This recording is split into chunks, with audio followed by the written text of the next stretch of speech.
Good morning. Good morning. Good morning. Good morning. Hey.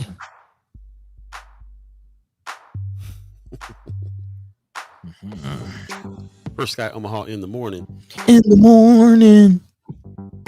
I usually do 4 good mornings in the morning, and I stopped at 3 for some reason. I was like, why did I just stop at 3? Let me put that fourth one on there. Yeah. Represent for the fourth. 1, 2, 3, 4. First Sky Omaha in the morning. In the morning. Morning. Ooh, it's echo on that. I like that. Yeah, a little delay. All right. Here we go. It is the 13th of October, 2025, Monday. Fresh edition of First Sky Omaha in the morning is happening now. In the morning. Hey, my name is Paul B. He's Buddy the God. Hey. Thanks to all of you jumping up early this morning. Appreciate you guys coming in. It's going to be an interesting day today. We got some special guests in the house. Senator Machaela Cavanaugh is coming through, and also Naomi Hattaway will be here a little bit later on the show as well. So double guests today. Word. It's kind of a Senator Cypher Monday, like we had Yeah, I was planned. gonna say I lost track. Is it? Well, it's supposed to be every Monday, really. So we speak to Senator Terrell McKinney, Senator Ashley Spivey every other Monday, and we're supposed to have other senators on in the Mondays in between. Well, this is the first time we've been able to do that. So Okay. a special Senator Cypher going on today with Senator Machaela Cavanaugh is going to join us first. So stay tuned for those guests. Get your questions ready, and yeah. It's gonna be a Monday for you. I see you yawning over there. You already you tired already, boss? Yeah, man, I'm tired, boss. This is a long weekend for your boy. Yeah, I'm probably going off for like an hour and a half of like legit sleep right now. So and my stomach's kind of stomaching. So Well, I mean, that's what that happens when you don't get no sleep too. It's not yeah. just food. You know what I'm saying? Yeah, well, some lack of sleep and combination of food choices, not Oof, scarfing down burgers. Yeah, oof. yeah. That was my life a couple weeks ago with all that moving around. So yeah, I feel you. Yeah. Well, I'm glad you made it. So I appreciate you Oh getting up yeah, this morning with us. Yeah, we here. How about you, man? How you doing? I'm doing all right. I'm doing okay. I didn't feel like I got a whole lot of rest when I first got up, but then when I finally woke all the way up, I was like, oh yeah, guess I got some sleep. Nice. Ran out of coffee yesterday though. I didn't know that was going to be a big deal for myself. Uh oh. I looked in the cabinet today like, wait a minute. Hold the phone, So we'll see how this goes. man. Okay. I did appreciate your family day post yesterday. I did kind of catch Oh, that. thank you. Yeah. I Yeah. always appreciate those. Well, I appreciate that. I definitely got out of the habit of doing them, and I was thinking, finally started feeling a little bit more settled, and I was like, hey, get back into my thing. So went Yeah. ahead and wrote, yeah, man. Do Yeah, your if you thing. guys, anybody who's friends of mine on Facebook, if you check out every Sunday, I usually try to do a family day post. It's hit or miss with me though. I'm trying to make it more consistent, but definitely check it Yeah. out. And everybody who gave me some feedback on it, I really appreciate that. Yeah, man. Yeah. So let us know how you doing out there in the chat. The chat is chatting as well. So good morning to everybody. How was your weekend? I also saw you out speaking of family day at summer, the 20 weeks of summer. 20 weeks of summer, yeah, I had to try to move some things around so I can show up to the final week. So we'll be talking about that in a minute, though. But I just want to give a shout out to everybody coming in. Mama God giving us a good morning fan. Appreciate you. Mark Manner gives us a good morning. Good morning, sir. Leia Keister in the chat saying happy marvelous Monday. Appreciate Okay. that. Black Dynamite up early with the good morning, y'all. Judy Princess says Monday is here. Can't deny that. It's definitely here. Michelle Moreno said good morning, everyone. Right on. Paul Pop says good Monday morning and mad love from Las Vegas. Appreciate that, Pops. RG up early with the morning, y'all. Where's Debo Harrison at? You got a new name for Marlon Not again. Debo. Sean McCarthy in the chat saying good morning, First Sky Nation. Hope everyone had a good weekend. Appreciate that, man. Also, Ariel's 402 says you guys probably got cash money, huh? I don't know. Who you got on that versus Cash Wait, Money and it's all? another verse is Yeah, coming up. man. I missed that. Bro, Cash Money and uh who's the Cash Money versus who's the other group they got on versus? Man, Let me know, what? Ariel. They still doing verses? What? I missed Yeah, that. they That was a still doing time. verses. That was a time. Still a time apparently. Man. Cash Money is the army, Betty of the Navy. Hey, for the 99 and the 2000. Marlon Harrison says, "Good morning, First Guy family. Happy Motivational Monday. Had another busy weekend with my people in my community." Yeah, man about town. Marlon Harrison says, "Man about town for real. Appreciate you." Heather Williams gives us a good morning. Appreciate you. Mark Manners says, "Having a great morning because I have coffee." Man, you gonna rub it in. That sounded personal. That felt personal. It's cold blooded. Sue Kessler Hagen gives us a good morning, and Black Dynamite said, "No, it's No Limit." Thank you. No, Okay. I was thinking Okay. No Limit, but I was a little Mm. question in my head. No Limit versus Cash Money. Man, I don't know. Pops, I know Pops is a No Limit soldier. Yeah, I was just gonna say he about it. Al Faison in the chat. What's going on, family? Said good morning, First Guy. Appreciate you guys. We'll definitely get Okay, into it. It's one of them Mondays where we're kind of like just kind of dragging in a little bit. So a little bear bit. with us. Bear with us. If you're just joining us, of course, we're going to have some special guests coming in. It's a special kind of Senator Cypher today with Senator Machaela Cavanaugh. Put some respect on her name. And also, Naomi Hattaway will be in for Mighty Black Girl a little later on, but I think she's got a different role. She's doing something else that she's going to tell us about. So stay tuned to talk to her. It's always a good time when she visits. And yeah, can't wait to have that discussion. Plus, we definitely have some meetings and some things and some news that we got to talk about today. It is Monday. We're trying to set intention for Mondays for the rest of the week, which is kind of our style. So we're trying to get that going. But I'll jump into a little bit of community updates. Not really much going on quite yet, it was a Monday. But I do want to give a shout out to brother Marlon Harrison, who is just out here, just man on the street these days, in a big way. He was out there for Untamed, as you can see, man. He's out there kind of like the neighborhood reporter right now, man. He goes to these Hey, community events, takes pictures, make sure he speaks to everybody, and yeah, it comes out with it. So I appreciate you man. doing that, man. We got some photos. We got him on Friends of First Sky Omaha. He's kind of our neighborhood guy for Friends of First Sky, man.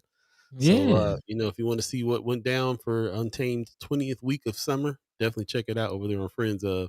Shout out Marlon Harrison. He also went to the HBCU Greek event over there at the Omaha Star. So took some pictures there and also posted those kind of. It's really good to look through the pictures that he does because it gives you a sense of like the community that really got together for all these things. So yeah, I appreciate that, man. You tagged everybody and everything, man. He's really man on the street in the big way.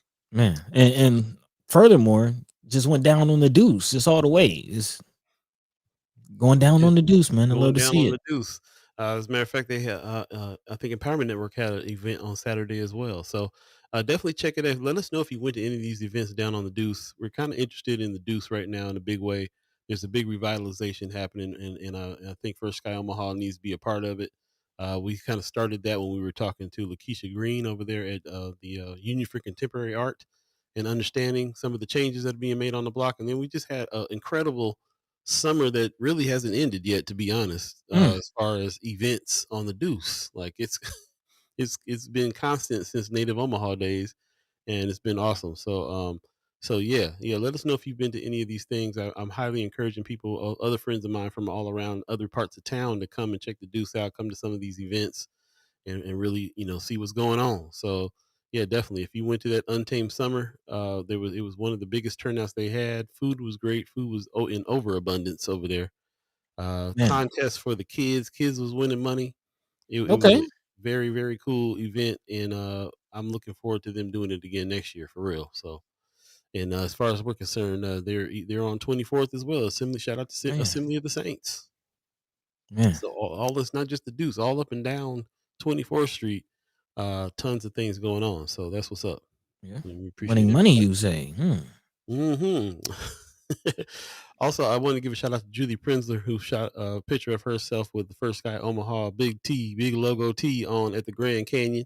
Shout out Julie Prinzler. Appreciate you taking that shot. It's a beautiful shot. Look at them clouds and stuff back Man. In the there. Yeah. sky. First guy in the sky. First sky in the sky. Love it. Love it. Yeah, and if I don't remember, we still have some of those shirts left too. If you want to hit us up, go to firstsky.omaha.com, hit the shop button. I think it is right. Yeah. Shop button. Yeah, Yeah. Come shop with us. come shop with us. Yeah, of course we're still selling the public housing fight the tower shirts and also the OG First Sky tees as well. Where part of the proceeds go to the fund that we're trying to raise a little couple bucks for the tenants and the fight that they got going on. So definitely hit those up. And of course, we got a limited amount of the first Sky Omaha big logo tees right now. We have to re up on those. Man, But yeah, if you think we sold all the big sizes, so there's some smaller sizes left. But yeah, hit us up. We really appreciate that. And also while you're over there, take a look at the site, man. We're trying to make some changes on the site as well. So yeah, definitely some things to update about when it comes to those things. Also, a few more things that's going on before we jump into it. Shout out to Kimmer Snipes who put this who's leading the charge really with these board of education town halls. I just want to remind you that hers is coming up on October 23rd at Central High. Also, Brianna Fools is coming up on November 1st. So we got a couple friends of First Sky Omaha in here doing some Board of Education town halls. the So fam. shout out to them, the fam. I'm also interested in President Jane Erdenberger's town hall that's happening tomorrow. As a matter of Man, fact, at Norris Middle School at 6 o'clock. So definitely check that out. And of course, speaking of town halls, the mayor is doing his town hall as well. He's got one coming up on October the 16th, so 3 days from now. That's happening this week at Salvation Army Croc Center, 2825 Y Street at 6 o'clock this week. So definitely check this out too. If you got questions for the mayor, Mayor John Ewing Jr., definitely take your questions and be able to speak in person, and see if you guys can come to some conclusions on that. So appreciate that. Excuse me. Also, don't want to pass up this opportunity to big up the BAA for the stuff they're doing with youth and hey, young adult male mental health awareness. That's coming up this week as well, the 18th of October, 2123 Pierce Street in Omaha from 12 to 3. And it's presented by Black Agenda Alliance, Urban Survival Club, and Young Black Kings. For more info, you can go to info@baaomaha.com. So definitely check them out. This is something that really proud of them for putting boots to the roots when it comes to the kids, man. man, Can't you? That's all there is to it. It's it's the going down. future. Those are what we have some more community updates coming up, but I'll save them for a little later on in the show. Right now, just want to talk a little bit about some of the today's threads, and for that, I'll hand it over to Buddy. What's on the agenda for today, Buddy?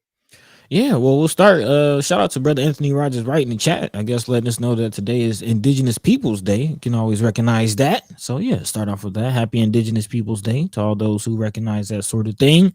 And good morning to all of you tuned in right now. We appreciate you tuning in. As always, let your mind free, let your voice be heard. Join the conversation. A lot of things to dive into today, and kind of like to start off with an affirmative. Doing more of that in this season of Space is the Place, and talk about things that are need to be celebrated, need to be recognized in our community, and actually starting with a few places that are closing, but again, recognizing spaces that make the place we call home what it is.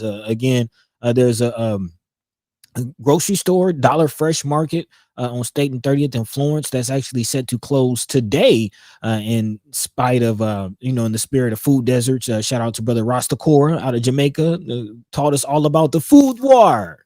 Yeah, man. So again, we're going to talk about that and a little bit, more about, again, building community the way we like to see it. Also, of course, we're a couple of musicians in front of you. Paul was giving me a little history on this before the show, but apparently Miller, the community out there, is losing a staple as well, as far as the Miller Music House. So again, talking about a few community staples in the season of Space is the Place.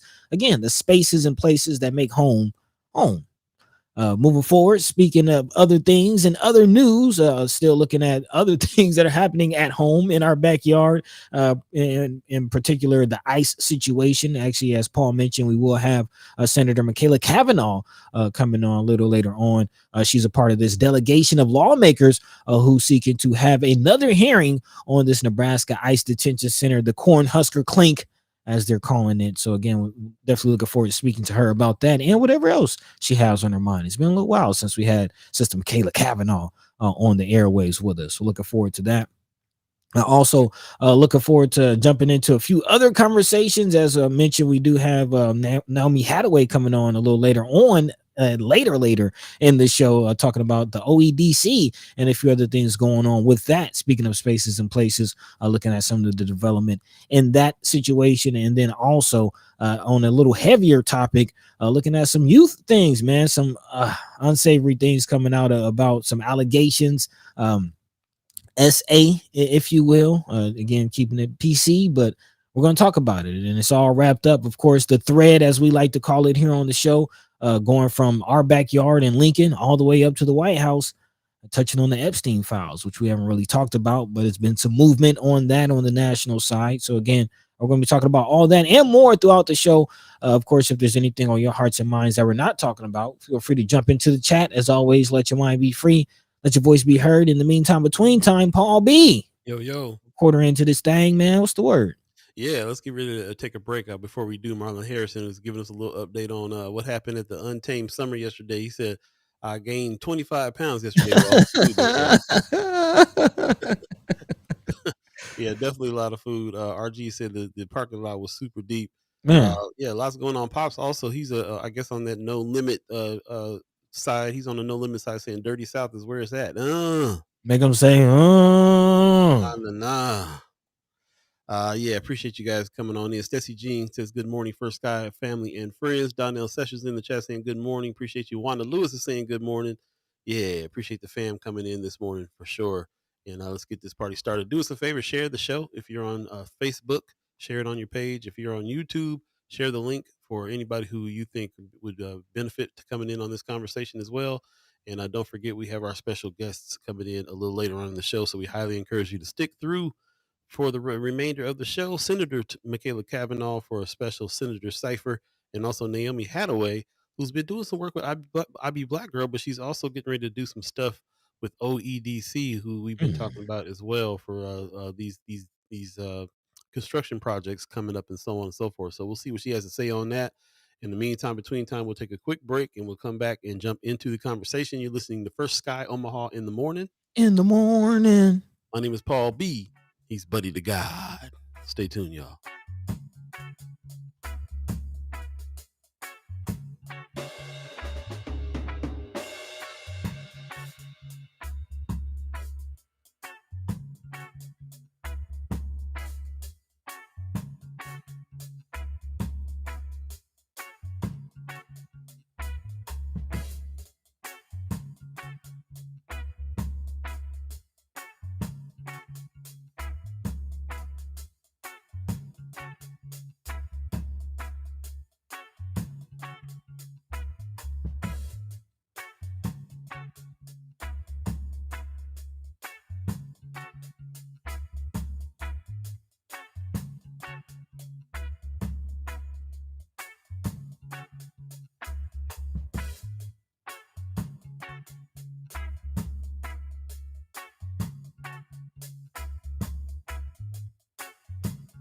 Welcome back.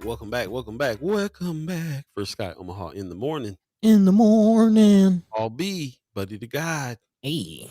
Going off of 1 hour of sleep. Man, you a soldier, brother. Man. Well, I mean, it's gonna go up after the show. Best believe that. It's gonna be more than 1 hour in just a few. Buddy can be like, all right, y'all, peace. Pull a Michael Scott. All right. We ain't done it yet. Don't pull no Michael Scott. Shout out to Michael Scott, man. Man, good old times. Speaking of Michael Scott, he just got his face on the floor at the press club. Hey, So the legendary Michael Scott is over there. I don't know if you guys are aware. We have a Omaha Press Club that really has been shining some light on the press for a whole lot of years, and it's kind of a Omaha tradition and an Omaha honor to what they call put your likeness on the floor. So they have a cartoonist kind of draw you up, and there's a glass place on the floor you can walk by and see the artwork for a while. And after a while, that artwork gets taken up and put on the wall amidst all the other legends in the room. So man, Michael Scott got that honor, and that just happened. It just happened over the summer. So shout out to him for that. And we are going to be at the press club for our Fun Fest that's coming up Saturday, October. This Saturday. This is the last week here, so we in the last throes of trying to put this thing together. So if you got your email in your email, if you got an invite, then definitely RSVP there. And also, if you did not get the invite, there is a link that we can give you here. The Fun Fest registration. Just register. It's a free event, but we would love you to register for it. I'll put that link in the chat, and definitely check us out. few more spots left. Definitely filling up, but a few more spots left. And you know how Omaha does the last week or something. Man. You be trying to buy tickets the day of. So yeah, try to get in there early because there's limited space there. But definitely come and check it out. This is not just a fundraiser for us. Which first of all, shout out to everybody who's already been contributing to the Man. fundraiser before we even get to the event. So shout out to everybody who's really supporting us on that. But this is not just a fundraiser for us; it's also a celebration. We're trying to celebrate the people that are in the space doing the kind of thing that we're doing. The Fourth Estate soldiers that are the news gang that's out here News trying game. to tell the truth. News game. The content creators, the reporters on the mainstream reporters, like everybody. We're trying to put them all in the same room, make some celebrations, and we do have some awards that are going to be given out to some people that are doing some excellent work as far as we're concerned about making change, making movement and change in their own lane. So that's what it's all about for us, and that's happening this Saturday. Yeah, man. Yeah, be a part of it. Highly Going encouraged, down. especially you, chat chimers. I'm putting this out to the chat chimers, especially. Like we'd love to see you there. So hit that button and go ahead and register and come on through. Meantime, between time, we'll go ahead and jump into some stories, buddy. What's first on the agenda? Yeah, as I mentioned, starting with a little of the affirmative as far as spaces and places, and talking about the things that make home home. And actually, speaking of news gang, this is definitely one of the ones, if you will. Shout out to Melissa Wright for this report coming out of Channel 3. Apparently today is the day. A Dollar Fresh Market is set to close today. This is actually the second neighborhood grocery store to shut down this year in the Florence area. Apparently Melissa spent the day speaking to the people, as the neighborhood reporter should be doing, and they're feeling the impact, kind of explaining exactly what I'm feeling, exactly what I'm seeing from this story, of the fact that, again, it's not just a grocery store, but a community hub. At least that's the sentiment that was felt by Katrina Adams, who lives in the area, who says, again, that grocery store was more than just a place to buy food. She says the folks here, I'm like, hey, they're like, hey, it's like we have a rapport. She says this will be again the second store in the neighborhood to close this year, with Family Fare closing earlier this year. She says it's been really hard, and so we're 3-4 choices. Again, for Adams, the closure is about more than just groceries. She also filled her prescriptions there as well, which you don't really think about with that. She says there's a notice that they're sending them to Walgreens, and I don't shop at Walgreens. So now I need to make moves of where to get my prescriptions, where I can get them filled, and get the services that I need. Of course, no more empty pots. Saving Grace and Urban Farms are still organizations in the area. Shout out to No More Empty Pots and the work that they're doing. But again, food deserts, the food war. Shout out to brother Rostakor, who would come on. He's actually been on, first Sky Omaha, but he would come on Mine and Soul frequently and talk to us about food deserts and food wars and things like that. And in the season of Space is the Place, we mentioned making our own schools. We talked about housing ideas. We definitely have to talk about grocery stores and food security, especially if you pay attention to what's going on with the farming situation in America. At some point, we got to talk about how are we going to feed ourselves and work together to eat. And food cooperatives, working with farmers, farm to table type of situations, community owned grocery stores have to be a part of the conversation. Sorry about that. I'm turning my mic down. Most definitely, and I will say that it's really interesting to me that those are the areas that are that some of these stores are shutting down. It already felt like a food desert. It already felt like you had to go way out to if you live in the area, you got to kind of go way out to Baker's or way out to Walmart, or I guess it's not way out, but it feels a little bit like it's out of the neighborhood sometimes Well, if you live down north. And so like RG is saying in the chat, he said, "Yeah, man, I made more trips there in the last week than I have in the last 6 months." Interesting. mm. Yeah. To So that store, you live in the area? that particular store you talking about? Yeah. Yeah. So I think it's interesting, and I really love the job that Melissa Wright did speaking to the neighbors and just kind of getting a feel for what happens when something like that goes down. You're right. No, don't really think too much about the pharmacy situation. Um, that's where you get your medicine and stuff like that too, and just the convenience of being able. It's such an inconvenience sometimes to even go grocery shopping. If you got to go way out, if it's got to be a whole thing, if you can't kind of stop by before you get home, we kind of take a lot of those kinds of comforts for granted because most of us that live in certain neighborhoods don't have that kind of comfort. So, Man, So this makes it even more so. You got to drive even further now to get to some spots and do some things. So I don't know. It's interesting. He says, "Yeah, fellas, I stay at in the Miller Park area, so that store is right down the way." man. So you gonna feel my next point because I'm thinking about it. Like one, you say, well, it's not really that far out of the way, but let's think about in the case of somebody who doesn't have a car. True that. You know what I mean? And really think about that area of Florence Miller Park area. Where's the closest hospital? Where's the closest actual grocery store? Without a family fair there, what the Bakers, is that it? Is that that's the only store that's still there? Yeah. And let's not even get on as far as food quality. Like we know that Bakers on Florence kind of gets the food that came from other stores. You know what I mean? Like Yeah. let's there's a Like reason your strawberries only last 2 days. Like I'm glad let's you said it. I'm glad you said Yeah, that Baker's leaves a little bit to be desired for sure. When I lived over in that Miller Park area and I was hitting that Baker's, there was a point at which I was like, I ain't never come back to this Baker's again ever. come on, man. Like I don't think I've been back. So I don't know. And now they're the only one over there now. Michelle Moreno says I live 2 blocks from that Dollar Fresh that's closing. Man, Yeah, yeah, Baker's and Aldi's. That's it. So yeah, at least we got Aldi's that's fairly close over there. So yeah, it's interesting. Wanda Lewis in the chat says big box stores seem to be trending nowadays. Have to travel quite the distance. yeah. And again, if you don't have a car, which you gonna take a bus, you gonna carry all those groceries on a bus. Yeah, it's rough. You want old women, taking the bus to go get their prescriptions. It's rough.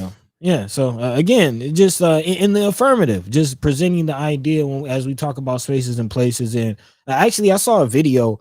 Killer Mike, Killer Mike, MC activist, public speaker. He was on a panel and he addressed the crowd. And you might have saw this clip. He asked the crowd a few questions and asked them to put their hands up. Can you fish? Can you hunt?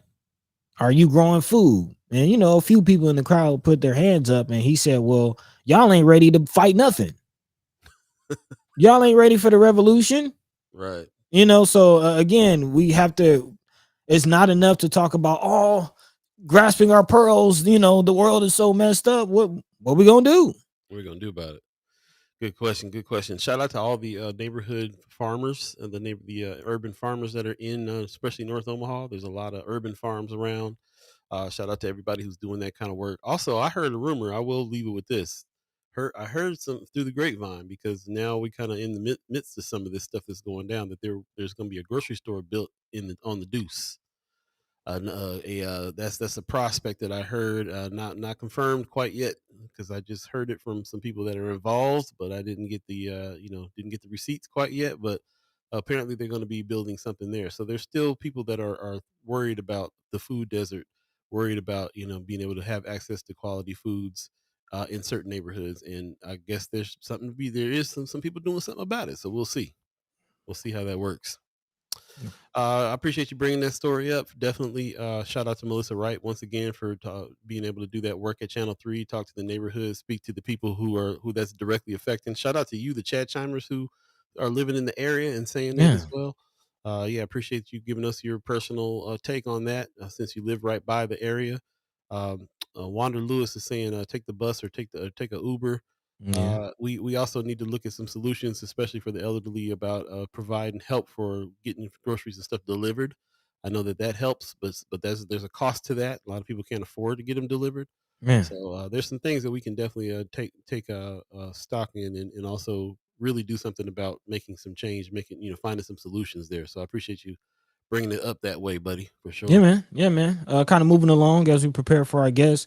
Also moving from food to the stomach to food to the soul, man. Miller Music House is also closing after 40 years. I know, Paul, you have some connections to that as a couple of musicians. Anytime we see, mom and pop stores close, it's a sad situation, especially now when you see artists. I don't know if you saw, but recently down here, Cardi B just had a whole pop up at a local mom and pop record store. Artists kind of going back to that circuit. What are your thoughts? First of all, Cardi B is the goat for this. She got on the subway with her CDs and walked around like they Hand do to on the subway. hand. She's like, I got CDs for sale, $10. Hey, no, you got to understand. That's what I did in college for 3 to 4 years. Like that's how I got in the music industry is doing hand-to-hand promotions. So to see Yeah. artists going back to that, We've all said we've all gone through. We've all been on the street team man, or selling CDs out of the trunk when you're a musician. And it was so funny to see a major star, embracing that, going back to the roots. There, it was interesting. Yeah, it was definitely interesting. There's a lot to be said on that. We'll get to it. We'll definitely get back to it for sure. But shout out to everybody who is here joining us right now. It's 7:30 right now. If you believe in the concept of time, and it's time for us to bring in our special guest.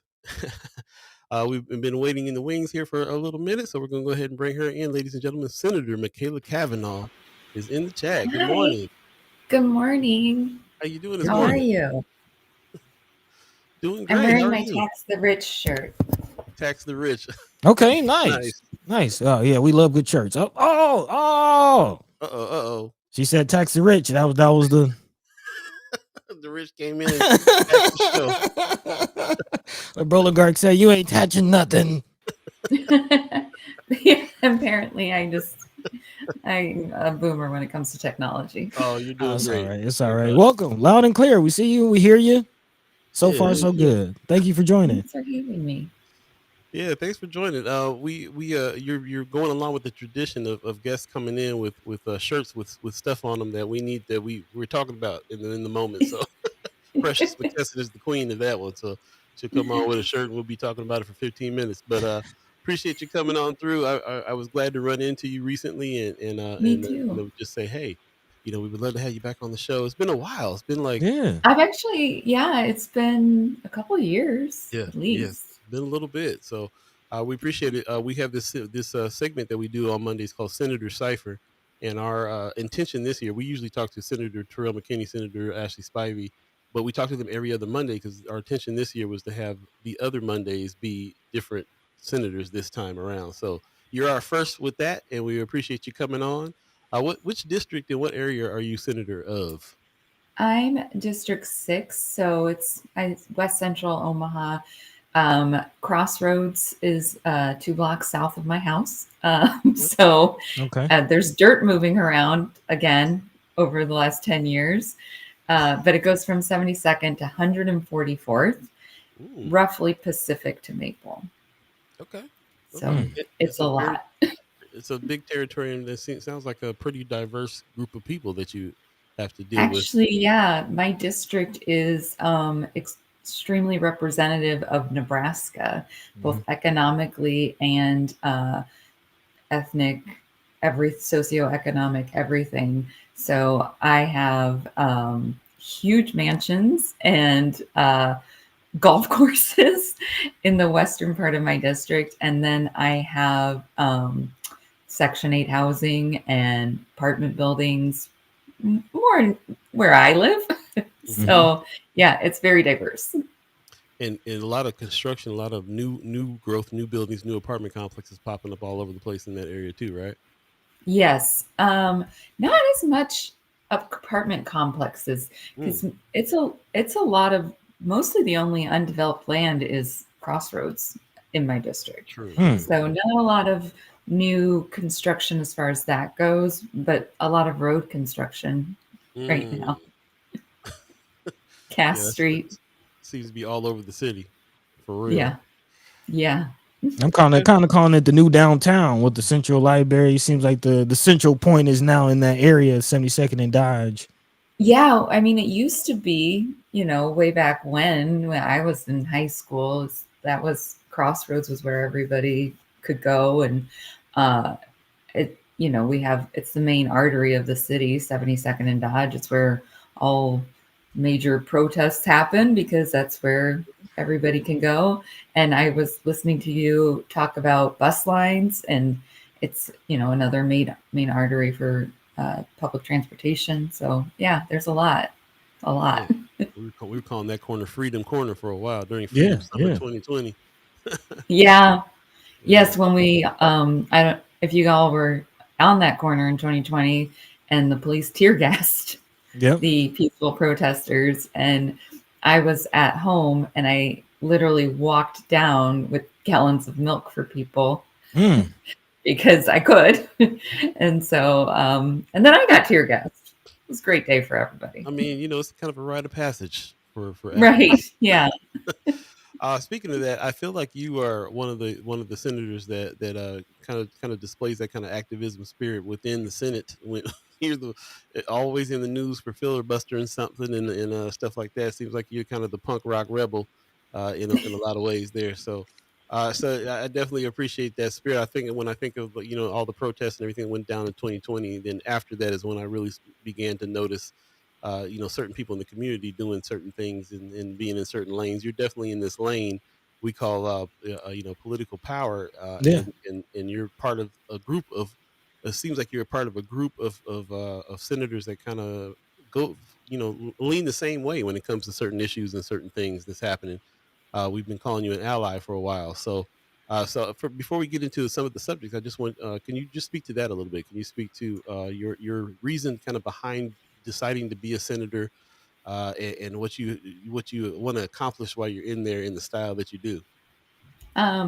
Well, what I started out wanting to accomplish is gone by the wayside.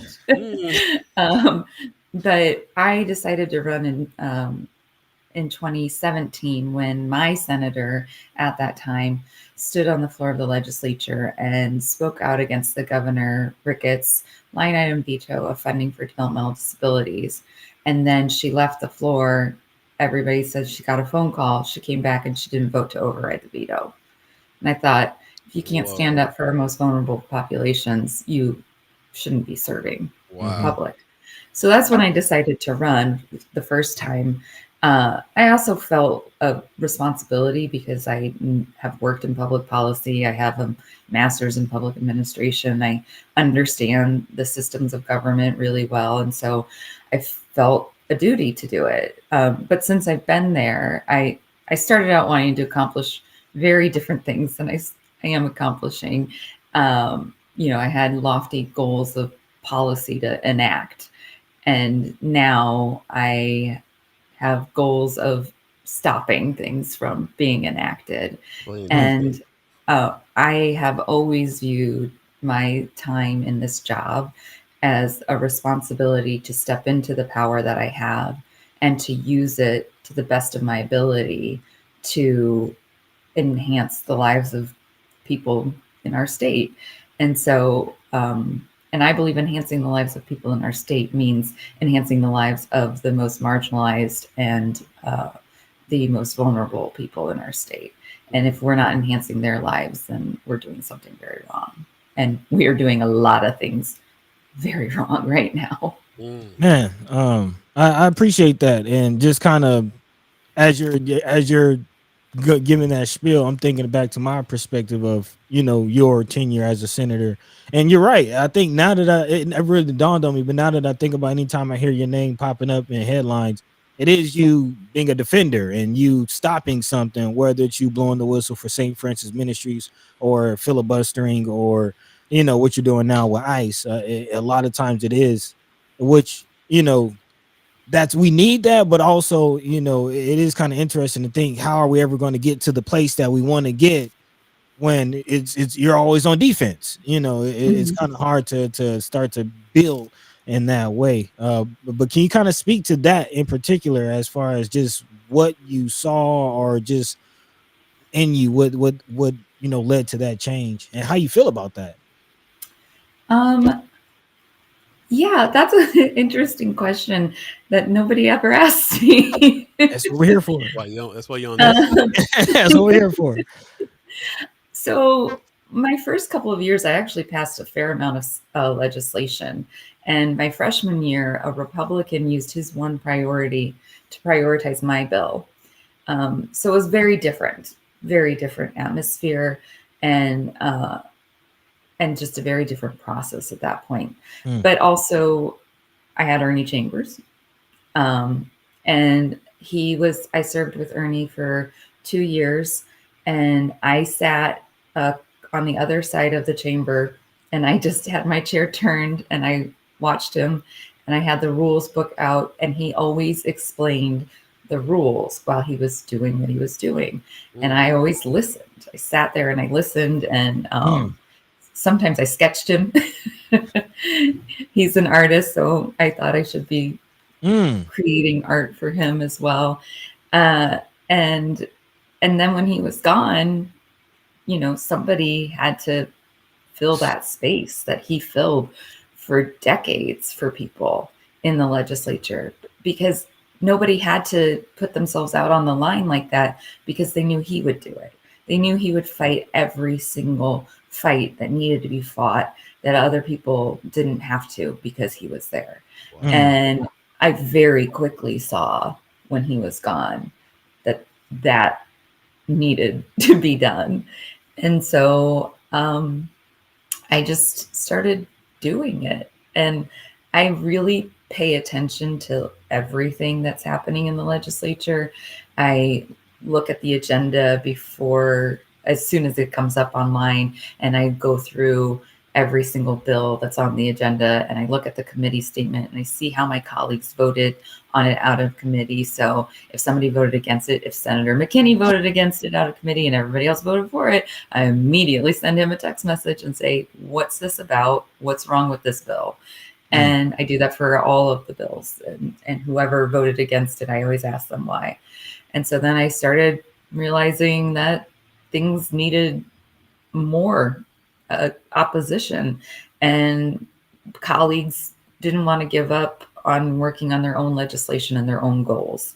And that's admirable, and people should do that. We all fill different roles, but I decided that I guess I was going to give up on my goals, and my goals were going to change, and it wasn't going to be passing legislation. I had to decide that I was okay with none of my bills ever passing again.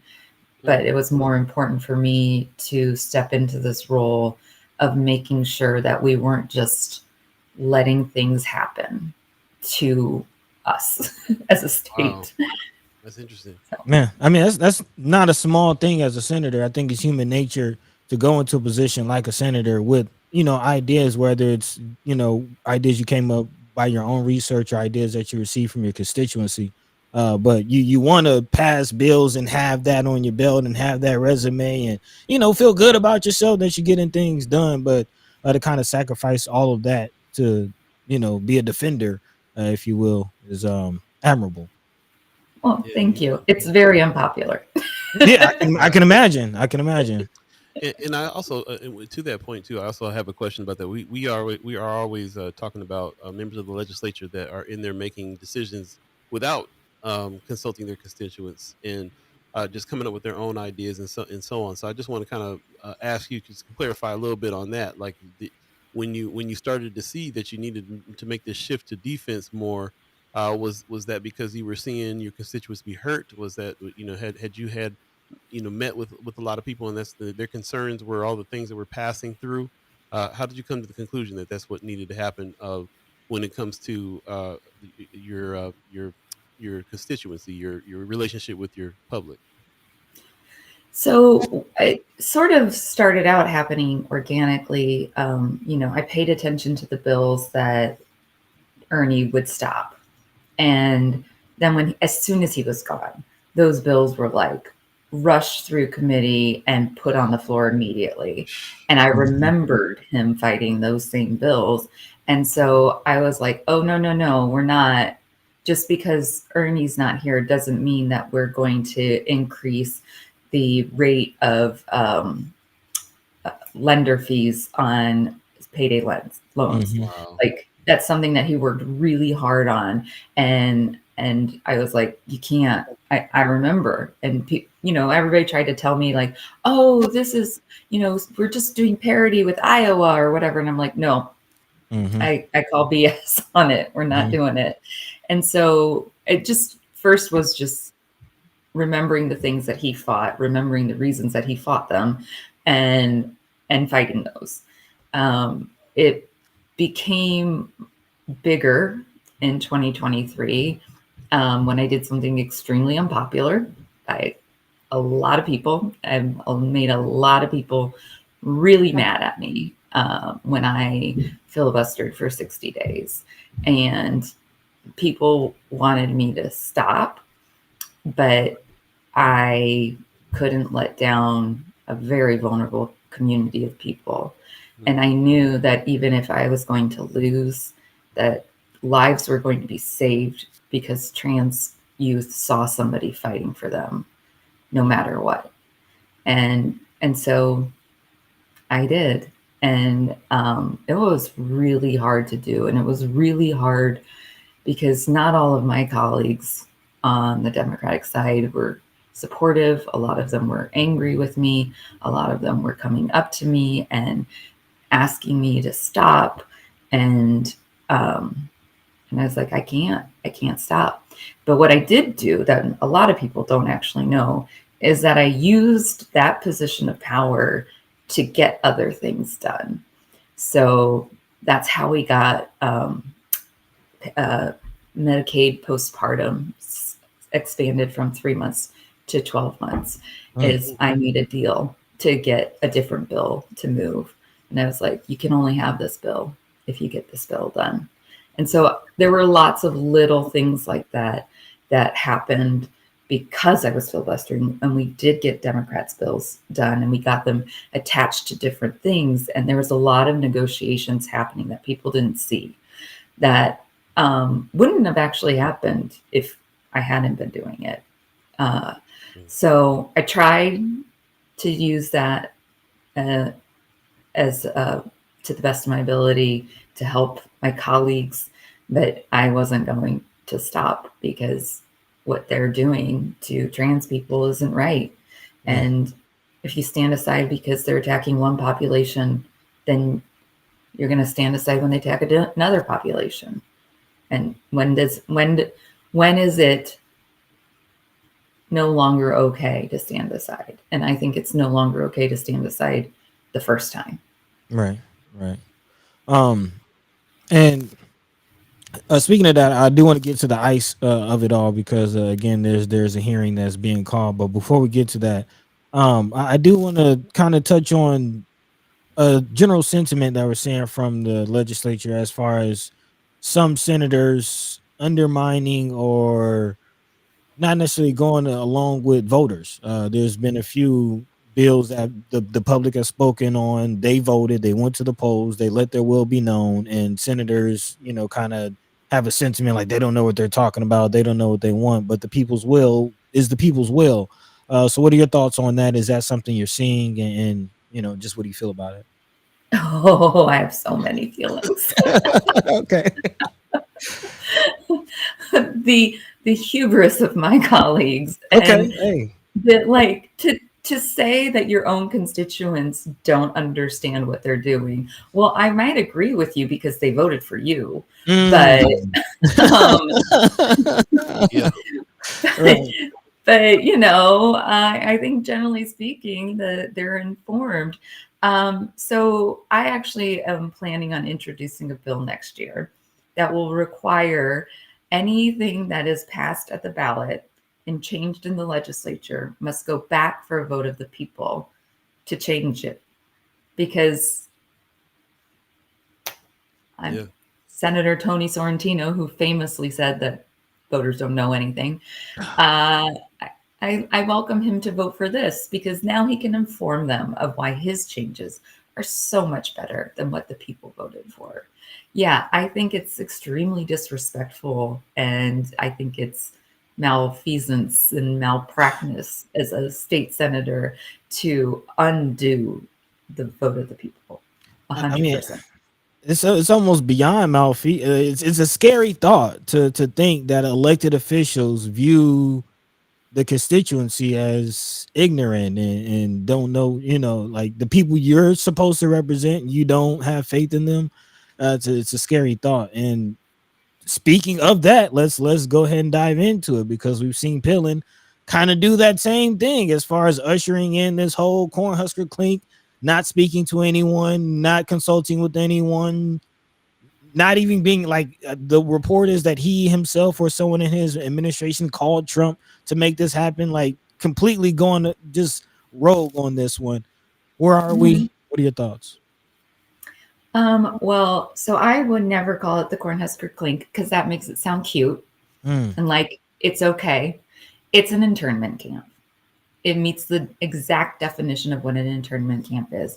Rounding up people, no due process, no crimes, no anything filed against them, and holding them without due process and no intention of ever trying to convict them of anything.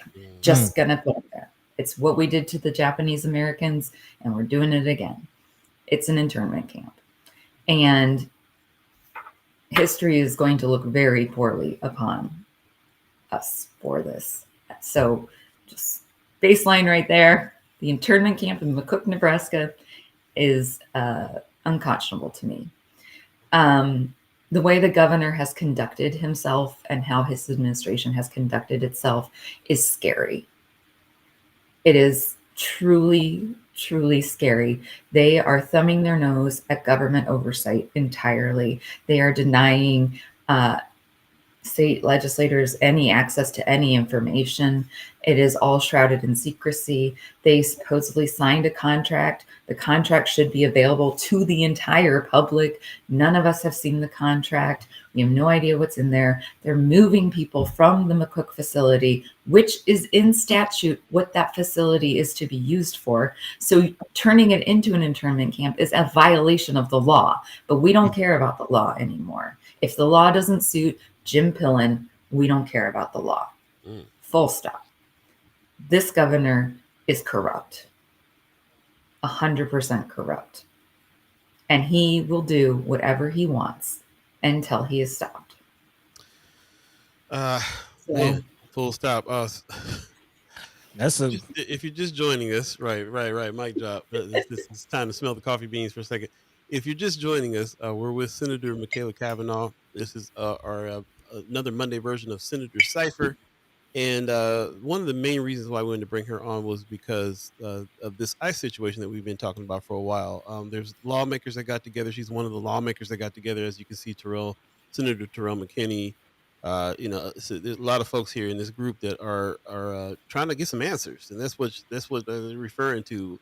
Again, if you don't understand what's happening, once the alligator alley or whatever the name of that other joint was opened up, and all of a sudden all these other states started talking about these internment camps, and Nebraska was one of them. Nobody wanted it. Nobody, there's been several different groups of people that have come together to protest this situation. They don't want it. Our governor decided that he's just going to get it anyway, and went and kind of illegally and went around in a roundabout way to go get it without the proper people that are supposed to sign off on it. And that's where we're at. And it looks like that's what's going to happen. We just reported probably last week, I think, is when we reported that half of the population over there at McCook has already been moved. So this is just happening, whether we getting answers or not, whether the right people are supposed to be signing off on this, whether the people want it. It seems to not matter in this case. It's just going down anyway. And so that's where we're at. If you have any questions for Senator Cavanaugh, please put them in the chat. I see a few here. We're going to get back to those in a minute. But I definitely wanted to continue on here with talking about this particular subject. So when you got with these other group of senators, what was that like? What was it? What was the situation there where you guys were? How hard did you have to push the demand to get some answers? How did the meeting go? Let me know. Let us know a little bit about that. Yeah. So, and I would say we're not done. I'm not done, and my colleagues aren't done. So when this first came to be a thing in August, I think it was, Senator Hunt sent a records request right away that still has not been fulfilled. And a group of us got together to talk about what we could do to try and stop it from happening, which is a lofty goal and still my goal, but I know that it's probably not going to work, but I'm sure gonna try every minute of every day. So we made a plan, and we started with, okay, let's ask the Judiciary Committee to hold a briefing. Very well within the purview of the committee. Very normal thing to do in these kind of situations. And Senator Bosin, the chair of the committee, refused. And she said something to the effect of, it was too soon to have a briefing. it's never really too soon to have a briefing when you're moving an entire population of people out of a facility into another facility that's overcrowded and has damage from a storm and isn't really habitable. Yeah, you know what I mean. And so that was pretty frustrating. But then like 2 days later, she did have a briefing. It was a closed door briefing for only members of the committee. The press wasn't allowed and no other senators were allowed. So apparently when she said it was too soon for a public briefing, she just meant for the public, but she could have a briefing. Get their story So that's where we got any of the information that we had. Senator Roundtree and Senator DeBoer were there, and they held a 45-minute press conference afterwards to share everything that they could. And from there, we then, Senator McKinney, as the chair of Urban Affairs, put out a notice that he was going to hold a briefing. And the day of his briefing, the governor sent a letter saying no one from his administration was going to show up. Very disrespectful to Senator McKinney and to the legislature.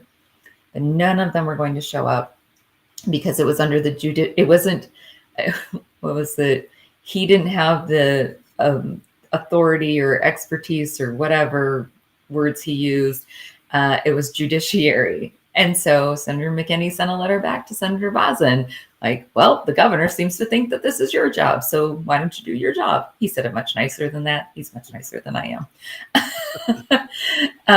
And that was several weeks ago, and I believe she still has not responded. So then Senator Spivey and I sit on the Appropriations Committee, and we decided that we should be asking the fiscal questions. So we sent a letter to the chair of the Appropriations Committee asking that he hold a briefing, and we outlined very specific fiscal questions that we wanted to ask. And he said no. He said that there was enough information publicly available that we didn't need to have a briefing. I would really love to know what information he has that's publicly available that I don't have, because we don't have any answers. We did actually go back and forth with him a couple of times, and finally, like, okay, he's not going to do this. So now we're just in sort of a waiting period, trying to get a copy of the contract, which should have been online immediately. That's actually a violation of the state law as well. Apparently, state statute is just a suggestion if you are a really rich white guy. So it's always been. At what point, do all of these state law violations lead to the judicial branch stepping in? Well, if we had an attorney general who took his job seriously and really wanted to defend the taxpayers of Nebraska, we already would. But we have an attorney general that would rather target the health and well-being of children in North Omaha by suing OPPD over closing down the coal plant than do anything about the governor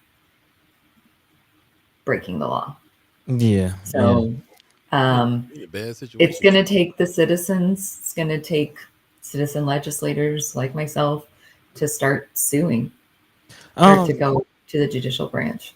You mentioned something about just your interest and perspective as a senator that jumped out to me, as far as you study how government works and the process of government.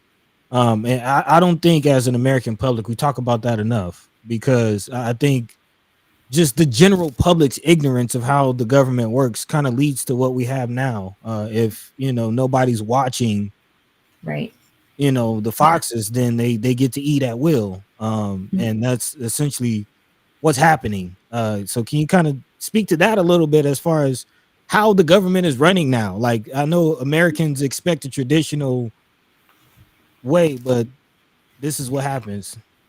So yeah, and that, I mean, it's by design. This is how the systems have been built, is to have it shrouded in secrecy. It's why my colleagues say things like, oh, the public doesn't understand. I'm like, well, sir, you were the public like 5 minutes ago.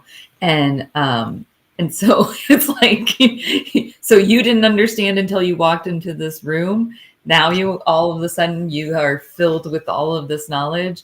Let me tell you, if you've ever thought about running for office and you say, oh, I'm not qualified, a dairy farmer is the chair of the education committee and he does not know anything about public education. So trust, you're qualified. Oh my goodness. I mean, Linda McMahon on the now. I mean, can we?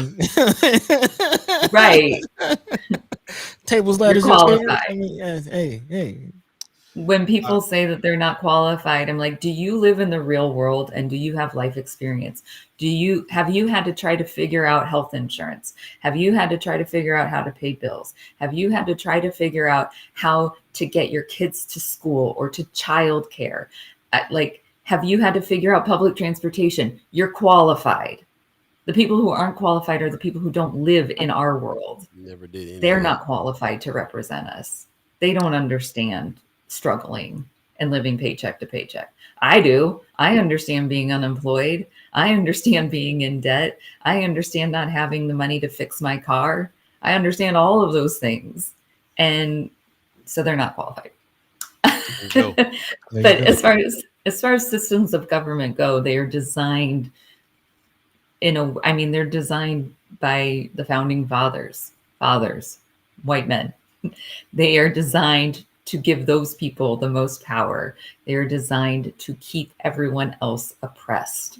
And they're functioning how they're supposed to function, how they were intended to function, by marginalizing you two and marginalizing me.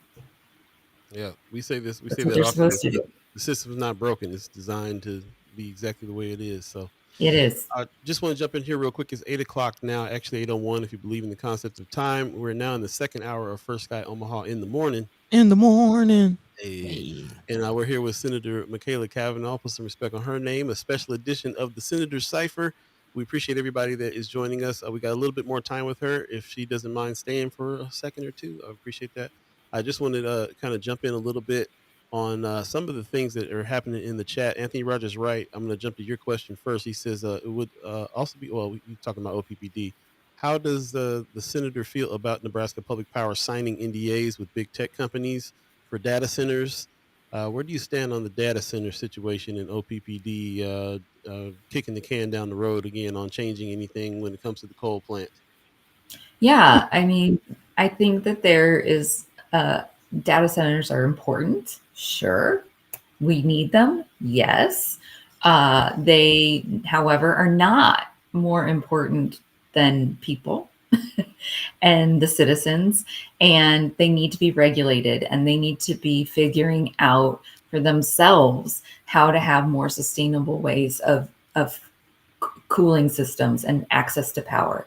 They should be investing in alternative power sources, not putting it on all of us as the taxpayers. And so what I would love is for our, attorney general, and I know that people on the board, there are people on the OPPD board who very much want to see the coal plant shut down. And I'm very disappointed in the CEO of OPPD for his advocacy to the opposite, to the fact that the attorney general is suing in line with what he wants, which is to keep it open.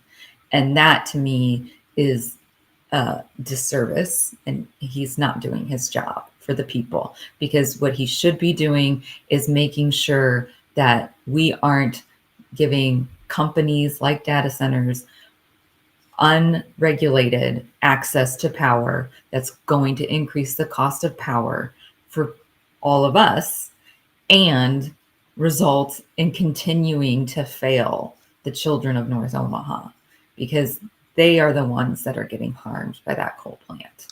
And by the way, that CEO is the dude. We just somebody pulled me aside yesterday at an event and showed me a sheet of the salaries. That CEO that you're talking about is making somewhere around $900,000 a year. and then raising energy prices on us because of these decisions that are being made on top of that. So Yep. starting to definitely get into that conversation a little bit more. We'll have to have some more conversation about that for sure. But and actually get to the point where there's something's being done, because That part. this is just It's public power. right.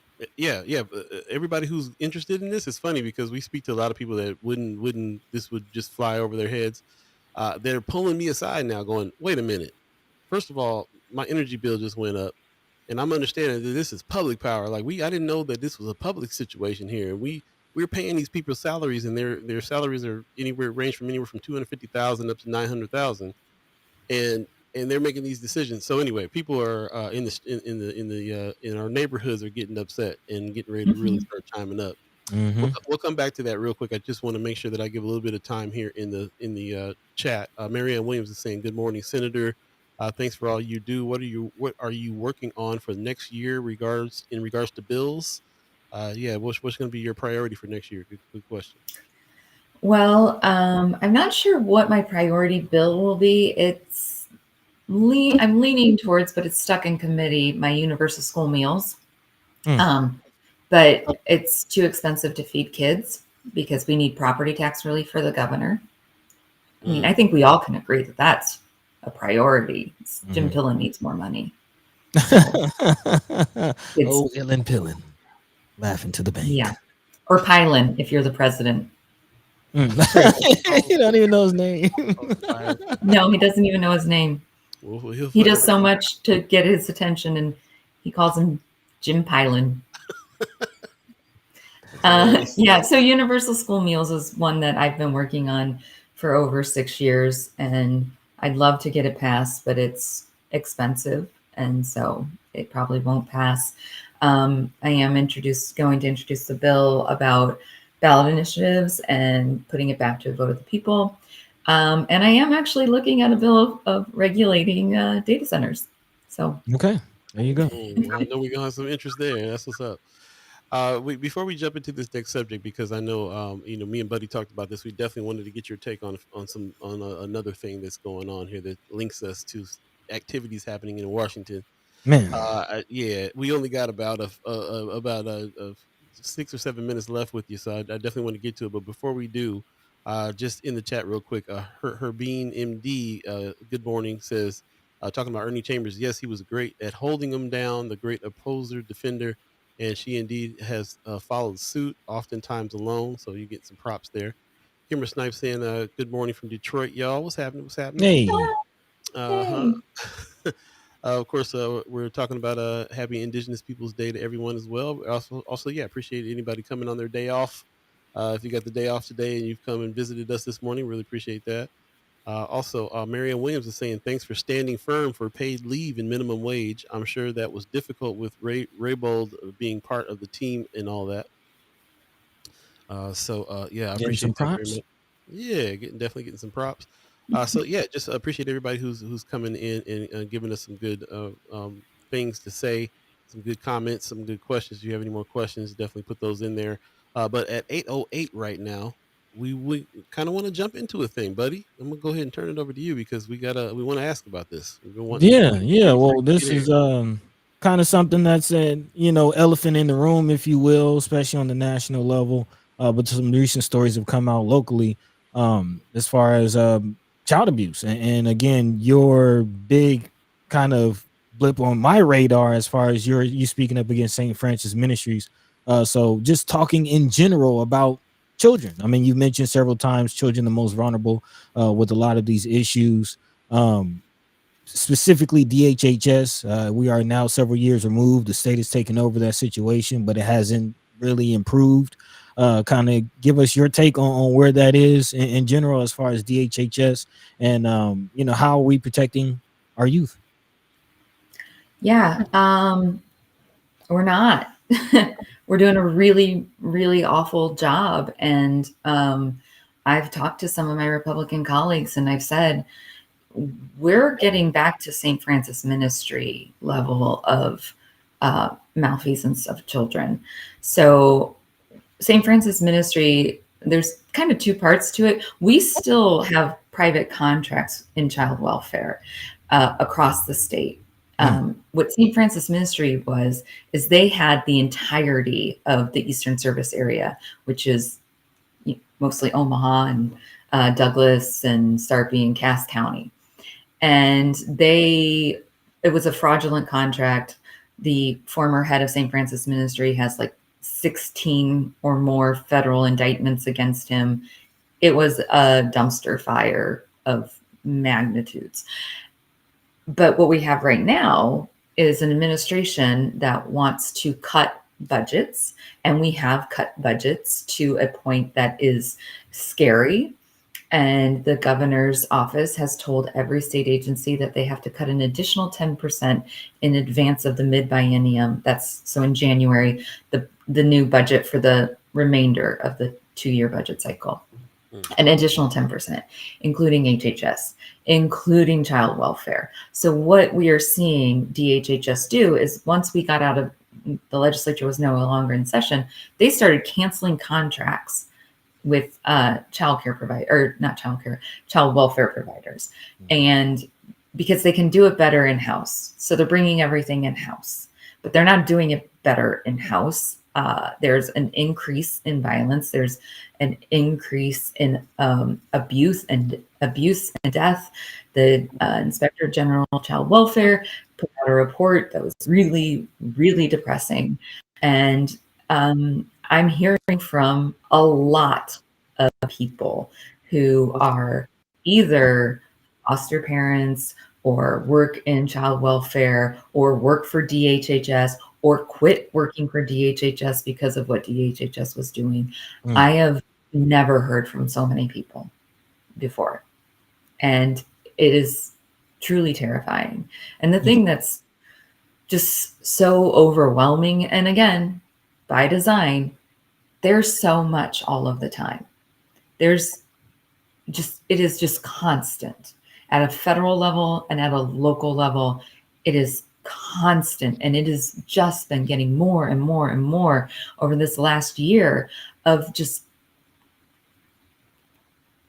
I'm almost cursed, sorry, of stuff getting like happening and bad stuff happening.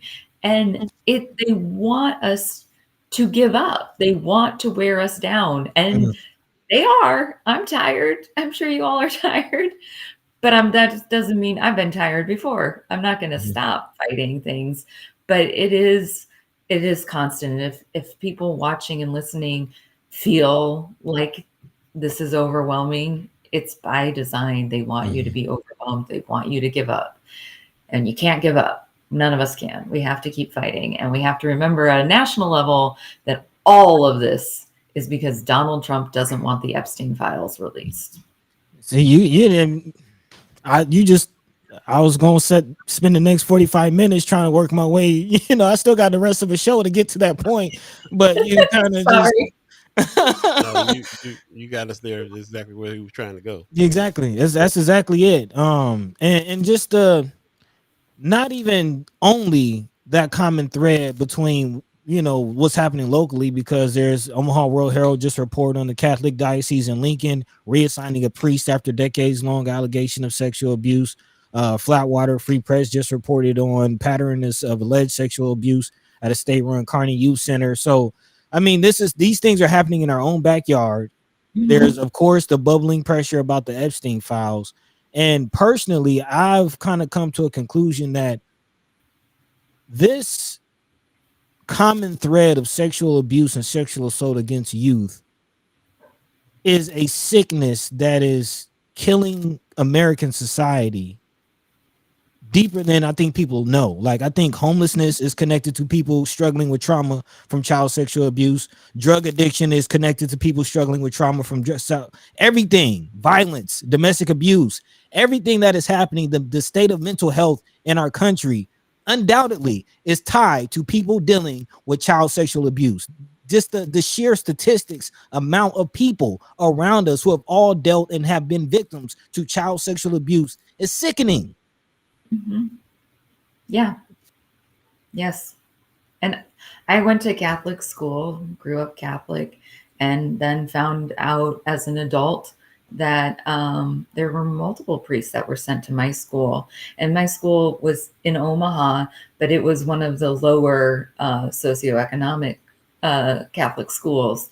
And so that's where the priests were sent. And they get sent and resent every time they get caught and get sent somewhere else. It's great. It's craziness. Yeah. So again, we don't necessarily have enough time to continue to go into that whole can of worms of conversation. Obviously, have to bring you back for more conversation because, as you said, that DHH situation has not improved, has not gotten to where it needs to be. Of course, ICE is still looking like that's being pushed to open. So there's still more questions and more insight to be had from the legislature. So thank you. Thank you. I really appreciate you having me on. Yeah, we'll have to, like I said, we'll definitely have to have you back. I'm glad you're. Sometimes I run into people and talk to them. They're like, "Yeah, I ain't going on your show. We're not that bad. We're not. Well, I don't think it's our style. I think it's the fact that we gonna ask the questions and get to, we want you got to come on here and tell the truth. You can't come on here and sidestep nothing. No. So a lot of people having campaigns out here don't want to come on. But we appreciate you. As a matter of fact, I was saying earlier that I ran into you at a very special place. You guys I talk about the House of Loom and stuff like that all the time, and I talk about how everybody who was in that House of Loom family kind of grew up, had kids, and decided we are going to do some day partying. So the day parties have been something else, and I'm really proud of Brent and those guys because they are now not just the young DJs, the young hot DJs, but they also are now talking about the climate that we're in, and they'll in between songs talk about the fact that we are in this situation with Trump, and what we really need to do is dance and love and have this love supreme and get it out because we're in these hard times and we need some togetherness. And I'm just like, yeah, even the partying DJs is grown now and talking about how much we need to pay attention to local politics and everything that we're doing. So it's turned into an event that you were at. I ran into you there. I ran into Viv Ewing, Mary Ewing's wife, was there a couple of years. So it's an interesting gathering of people because what we're doing is gathering people that are trying to make some kind of moves and change and have their own lanes to be able to do that in our community. And we're all doing it through this Love Supreme style. Come together with music and dance and togetherness. And I see you when I saw you there. I was really happy to see you there under those circumstances. So I'm glad that's what I ran into. Brent is my friend and my neighbor and my family. Brent and Micah became family during COVID, and we're very close. So I was excited to go. Love it. It's community. That's what it's about. That's what it's about. So we're excited to have you. We'll definitely have you back again. Thank you so much for coming. And thank you. Take care of yourself. We'll see you soon. Bye. Bye. Hey. All right.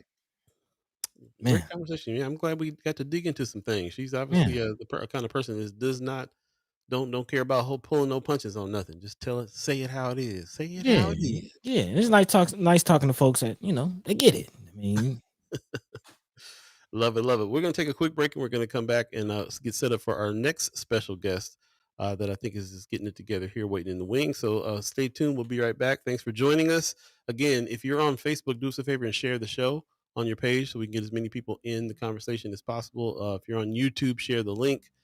We still have about 45 minutes left in the show and a very special guest coming in.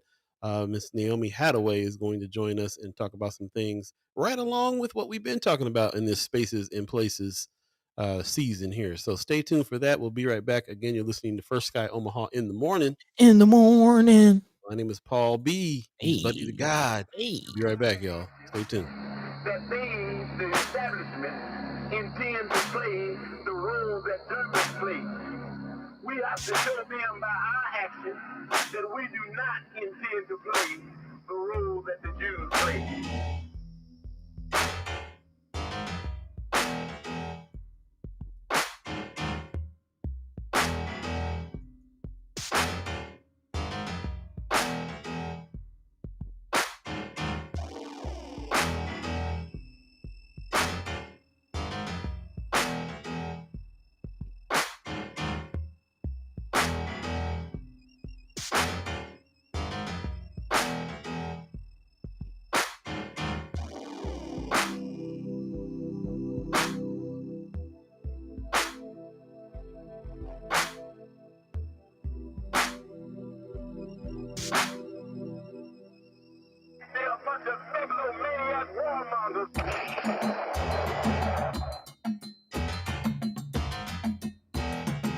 Welcome back, welcome back, welcome back, welcome back for Sky Omaha in the morning. In the morning. My name is Paul B. He's Buddy to God. And ladies and gentlemen, Naomi Hattaway is in the chat. Hey. Good morning, good morning. Hi, buddy. Hi, Paul. Welcome, I feel like welcome. It's been a minute. It has Yeah, been a a little minute. bit. Yeah, Has how been a you minute. been? I've been really good. How about you both? Splendid. Wonderful. Good. You know, we're trying to keep the heads up and keep solutions in mind Yeah. during everything that's going on with this climate. And appreciate that that's what you do. You still over there at IB Black Girl, right? So I'm actually here today on behalf of Omaha Economic Development Corporation, so OEDC. Ah, So, I got to keep it moving a little bit. The Now Changing Home the thing heads. with IB Black Girl is still going, so that's amazing. But today wanted to talk to you a little bit about some OEDC stuff with Airport Business Park. I love it. Okay. Well, first of all, before we get into it, just want to make sure that we check in with you. How you doing? How you been? How's self-care going for you? How's the family? That's a good question. I think self-care for me right now looks like really prioritizing sleep. And I don't mean just rest, but like actual sleep. It is really challenging. Like there's anxiety levels that are through the roof. Stuff is not good at the moment across our nation. And then locally, it's just a mess. And so I think we have to make sure that we look for opportunities. And so right now, for me, it is all about sleep. Yeah. Trying my hardest. Sleep sounds great, and thank you for sacrificing a little sleep to join us this morning. Well, I'm actually in Nebraska side right now, so it's earlier than if I was in Atlanta. But buddy, are you still in Atlanta? Yes. Okay. Not that he's getting no sleep out there. He Yeah. I'm running on fumes right now, but it's okay. We're here. Well, I did get to go walk and get some coffee, decaf, but maybe there's a little bit of help in here. Nice. My coffee this morning. Y'all rubbing it in. You don't have coffee, Paul? Right now. I got up this morning and looked in the cupboard and realized I had drank a lot of the coffee yesterday, and I didn't really think it was going to be that big of a deal. But now I'm saying I guess I'm a little addicted to the coffee. Yeah. Because I'm sitting here the whole show like, can't believe I didn't go buy that coffee. Well, and there's something to be said. I mean, I've been on decaf now for like a year and a half, and there's something to be said about like something hot in your hand and the process of either making it or walking to get it. So maybe after the show, Paul, you can go get some coffee. Oh, I'm absolutely. Buddy's gonna get some sleep. I'm gonna get some coffee. That's how this is gonna go right after. That's a good idea. Straight up. Sounds like a plan. But I was excited to get the email about you coming on. Well, first of all, I pulled all this IB Black Girl stuff because I thought. But anyway. I can pivot. I'll pivot for you, Paul. I mean, we at least got to talk about Tatiana Ali coming through at some point. But what we're really excited about was just the email that we got about what's happening, because we've been talking. This is the season 3B is our season. We're calling Space is the Place, and we're talking about spaces, places in Omaha. We're talking about what our place is in Omaha. We're talking about the mind space. We're talking about the physical space. And so OEDC has been in the discussion for quite some time, because we're talking about Portland Inland Port Authority. We're talking about all these different things. And when I read that you were going to come on and speak of those things, first of all, we know you, so we know like we're gonna get the real story when she comes on. We're gonna find out what's happening. So I was excited about that and excited to talk to you more about what's going on. Because I'm right on the verge of reaching back out to OEDC and seeing if somebody can come on the show and talk about some of these things that some of our chat chimers have been bringing up. So I want to let you get to that. So that we can do that. So I just wanted to let the chat chimers know this is the reason why she's on. And if you guys got questions in the chat, please bring them up. This is the time. We've been talking about it. This is the time to talk to somebody who's representing OEDC right now. And we can't wait. So first of all, I just want to give you the time to tell us what you came to tell us. And what's going on. Well, thank you. And I think it's interesting because anytime I love the idea of spaces and the fact that that's really a focus. I think that, my experience of Omaha has been that things that are innovative and things that are amazing and cool and will benefit the community, there's this idea that they'll come in, and then the humans that live in the community are asked over and over and over for feedback and input over and over. And then either things fall away and they don't actually happen, or things come to fruition and everyone's like, but where's our feedback been implemented? And so part of what I'm excited to talk about a little bit is to invite folks to come to the venue at Highlander tomorrow, Tuesday, the 14th from 6 to 8 p.m. I'll be facilitating a conversation with the community about the Airport Business Park, about what it could be, about what business parks look like in other communities. There's really good examples in Columbus, Ohio, Denver, Atlanta, DFW, the Dallas-Fort Worth area, and Chicago. And to be able to kind of share just overall information, because this is also confusing. It's like, what is actually going on with the Inland Port Authority and with OEDC and the Airport Business Park? So for folks that don't know already, LB 1024 was passed in 2022. And then that kicked off a whole North and South Omaha Economic Recovery Coordination Plan, lots of studies, lots of feedback, lots of community input. And then from that, then the Inland Port Authority was created. From that, then OEDC was a grantee of state funds with the intention to have this project be built out, which is the Airport Business Park. There's been some efforts in the past to work on site acquisition. And so there was some effort in the past to look at some, and then what some people call the new East Omaha community. They've since decided, OEDC and Burlington Capital, to move away from any occupied residential properties. They heard the community loud and clear. That was not something that folks were up for. And so they're in the process of navigating some site acquisition that will not be occupied residential property, which is a good thing.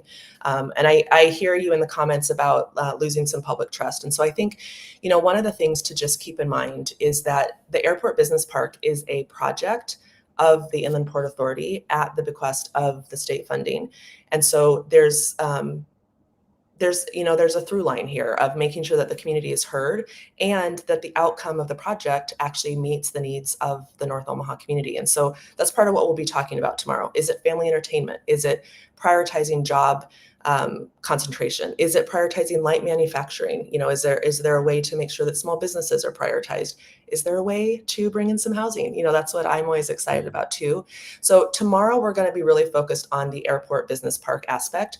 We won't be able to talk a lot, and you said, Buddy, I'll keep it real. We won't honestly be able to talk much about sites because they're in the process of doing acquisition. So that's kind of off the table for discussion, but we really want to hear, what does it look like and what does it feel like when this Airport Business Park comes into play?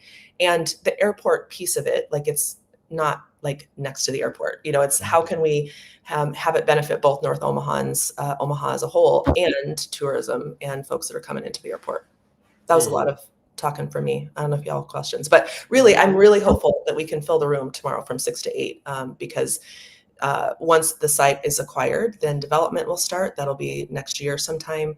And then there will be a lot of conversations with small business owners and folks around, like, what do we need this to be? I hear you on no data centers. I see that in the chat.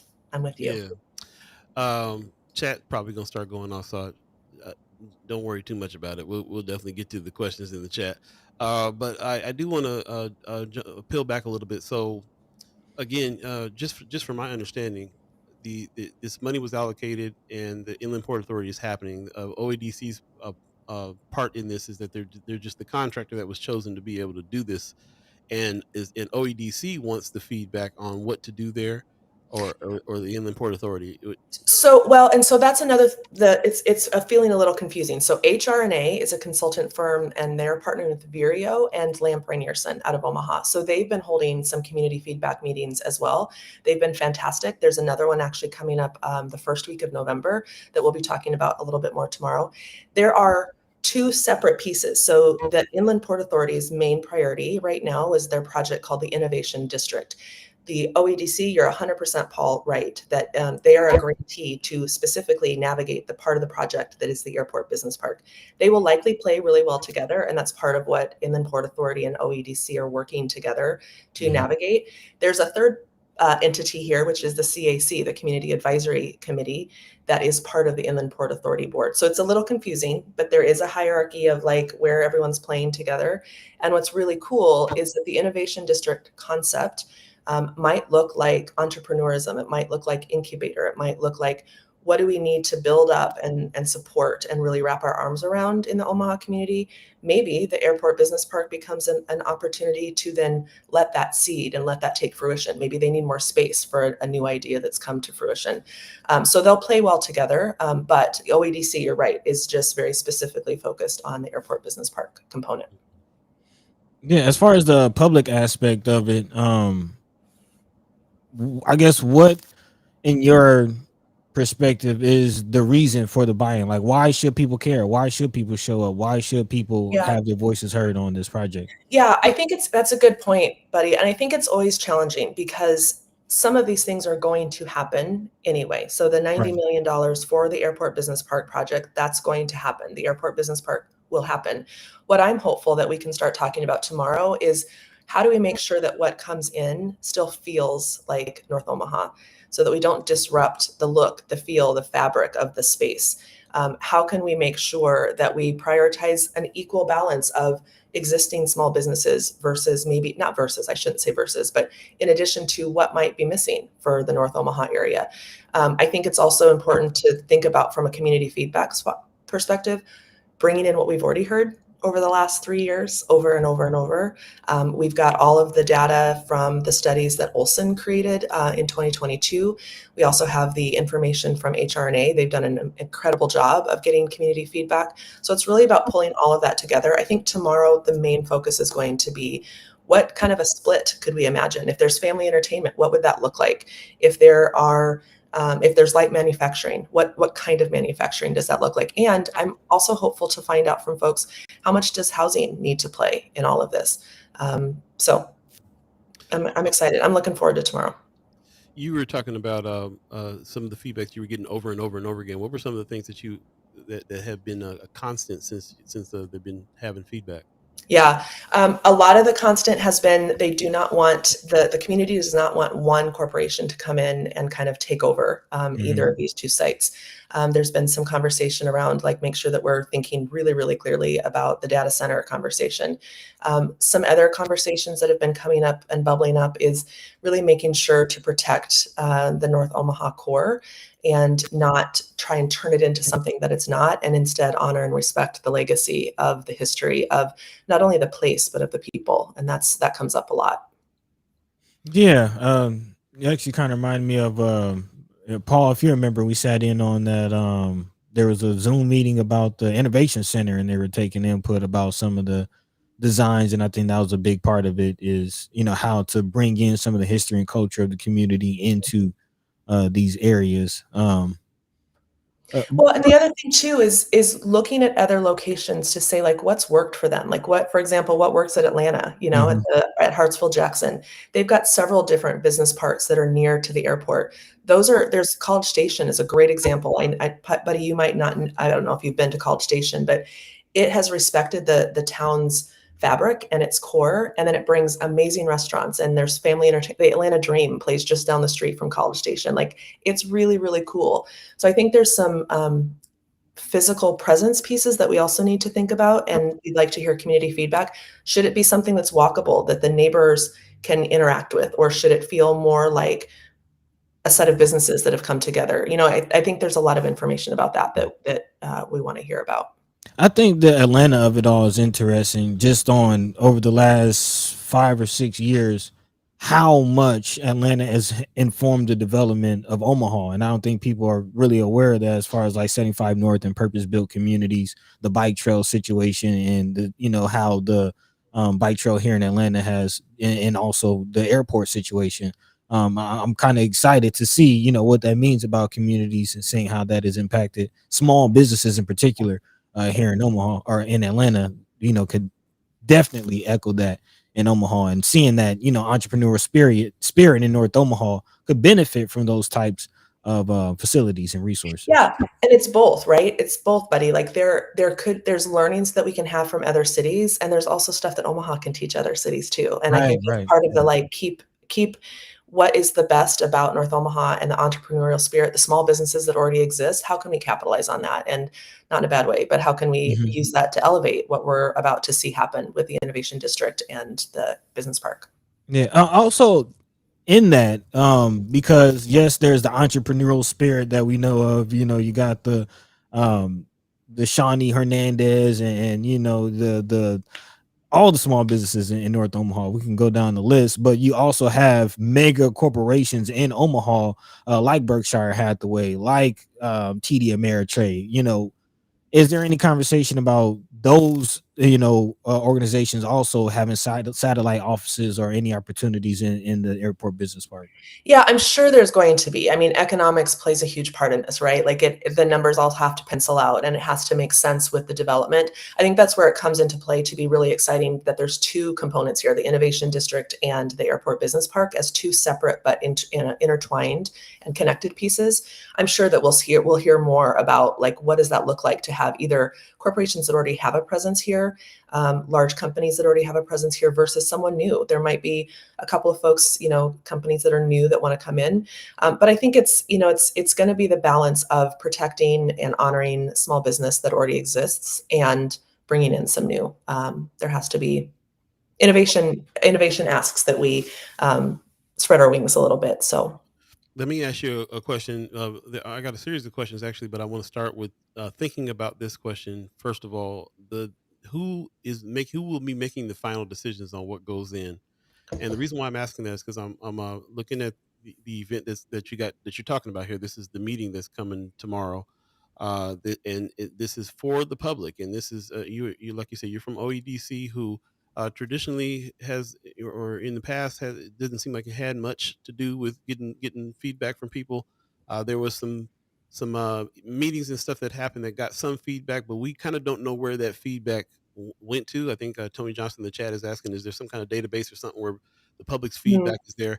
I will say though that the latest news about how they're talking about moving the area because they got feedback from people that are nervous about their house.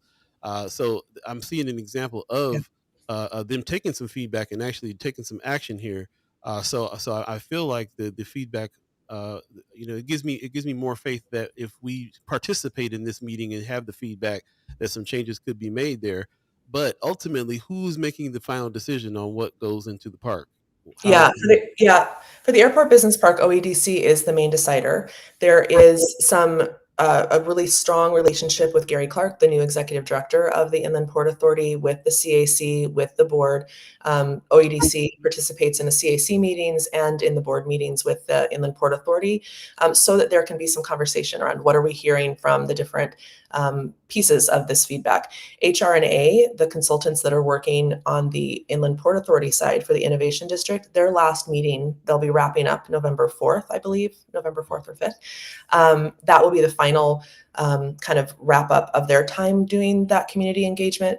And I love the idea of a database. That's something that we can take definitely to the Inland Port Authority, to Gary, to see, can we put something together so that it's visible and transparent so that people can see what has been pulled out of all these different meetings. And I think the beautiful thing too about the partnership concept here is that we're not going to be asking the same questions tomorrow night that HRNA has already been asking. We've had meetings with them. We understand where their feedback has come from, and we're focusing tomorrow on the business park aspect of it. Part of what's a struggle is that we don't have a business park like this in Omaha already. So we can't point to one thing and say, do you like this? Yes or no. This is more of an envisioning, thinking outside the box a little bit of what could this look like? And really importantly, how can we keep the fabric of North Omaha really present? And I wonder what that fabric is. There's a lot of history. We are part of trying to do this, help with this revitalization of the 24th and Lake Street area, Goose in the Quarter, and we are looking to see what kind of things are happening there. Of course, when we look at Omaha history, Northside history, we think of legacy when it comes to entertainment and so on and so forth. I am struggling a little bit about what a new section of North Omaha, what should be there. I can tell you what we need. We need some housing, we need some jobs, we need some things, but how does that actually look? And when you say the fabric of North Omaha, how does that match? The look is constantly changing. The look needs to be updated and changed anyway. What they're kind of doing right here on the Deuce is indication of some of the changes that are being made by groups. So I wonder about all these things, and then I also wonder about the time frame. Wanda Lewis in the chat, I appreciate you coming in with this perspective. She says, then eventually they would have to prepare the land to be. Well, first of all, she said seems to be years in the making. The first would have to be a study of the land due to floodplain locations. Also, she says, then eventually they would have to prepare the land to be shovel ready. Most corporations would most likely have their own people from other cities and states. So we also, I appreciate that, Wanda Lewis, about just giving us some perspective on the construction side of things and how this would work. And if we call now what it is that we think we need now, if this thing is going to take years to build in the first place, the needs might be different then. And that's a concern that I'm sitting here thinking about right now on that side of it. But I feel like there might be some evergreen things that people keep on coming back and saying that we need. Have you heard about housing being one of the things? Yeah. I mean, I think housing is always a conversation, right? In Omaha, we know that we know that Omaha needs it. I think the idea here is also making sure that the housing is attainable. People have all sorts of feelings about the word and the term affordable, so attainable probably is an easier statement to make. Housing is always going to be part of the discussion. I think as far as timing goes, the OADC team is really hopeful to be able to have some sites under control by the end of the year. It's a complicated process because, like someone had said about floodplain and environmental, like there's limited space. The Inland Port Authority also has boundaries. So there's, I don't have the map to show you really quickly. We'll have it tomorrow. You can also find it on the Inland Port Authority's website. There's a specific boundary that the land has to be available inside of. They're hopeful to be able to have acquisition by the end of the year. There's going to be some, of course, some development, some process, and the word is not coming to my mind, the process of making sure that everything's going to be okay with the land. I would envision that there's going to be some conversations about tenanting, who's going to be in it and what that's going to look like. I can't predict, but I would guess probably fall of next year, depending on the timing of whatever sites they acquire. I definitely have a direction. We're coming to the end of this. If you guys are just joining us, we're here with Naomi Hattaway. She is on behalf of OEDC, letting us know about some things that are going on and the things that's happening, which is the meeting tomorrow. You came just in time. This meeting is happening tomorrow at venue at the Highlander, Tuesday, October the 14th. That's tomorrow at let's see what time. It's 6 to 8 p.m. So and just to entice folks, we will have some food there from Big Mama's. Just saying. I mean, you buried the lead with that. Right. You should have put that out in front. Fat man got to eat. We are so tomorrow, food, Big Mamas, and why attend? We would like to hear your thoughts. Help shape the future of North Omaha. Get project updates.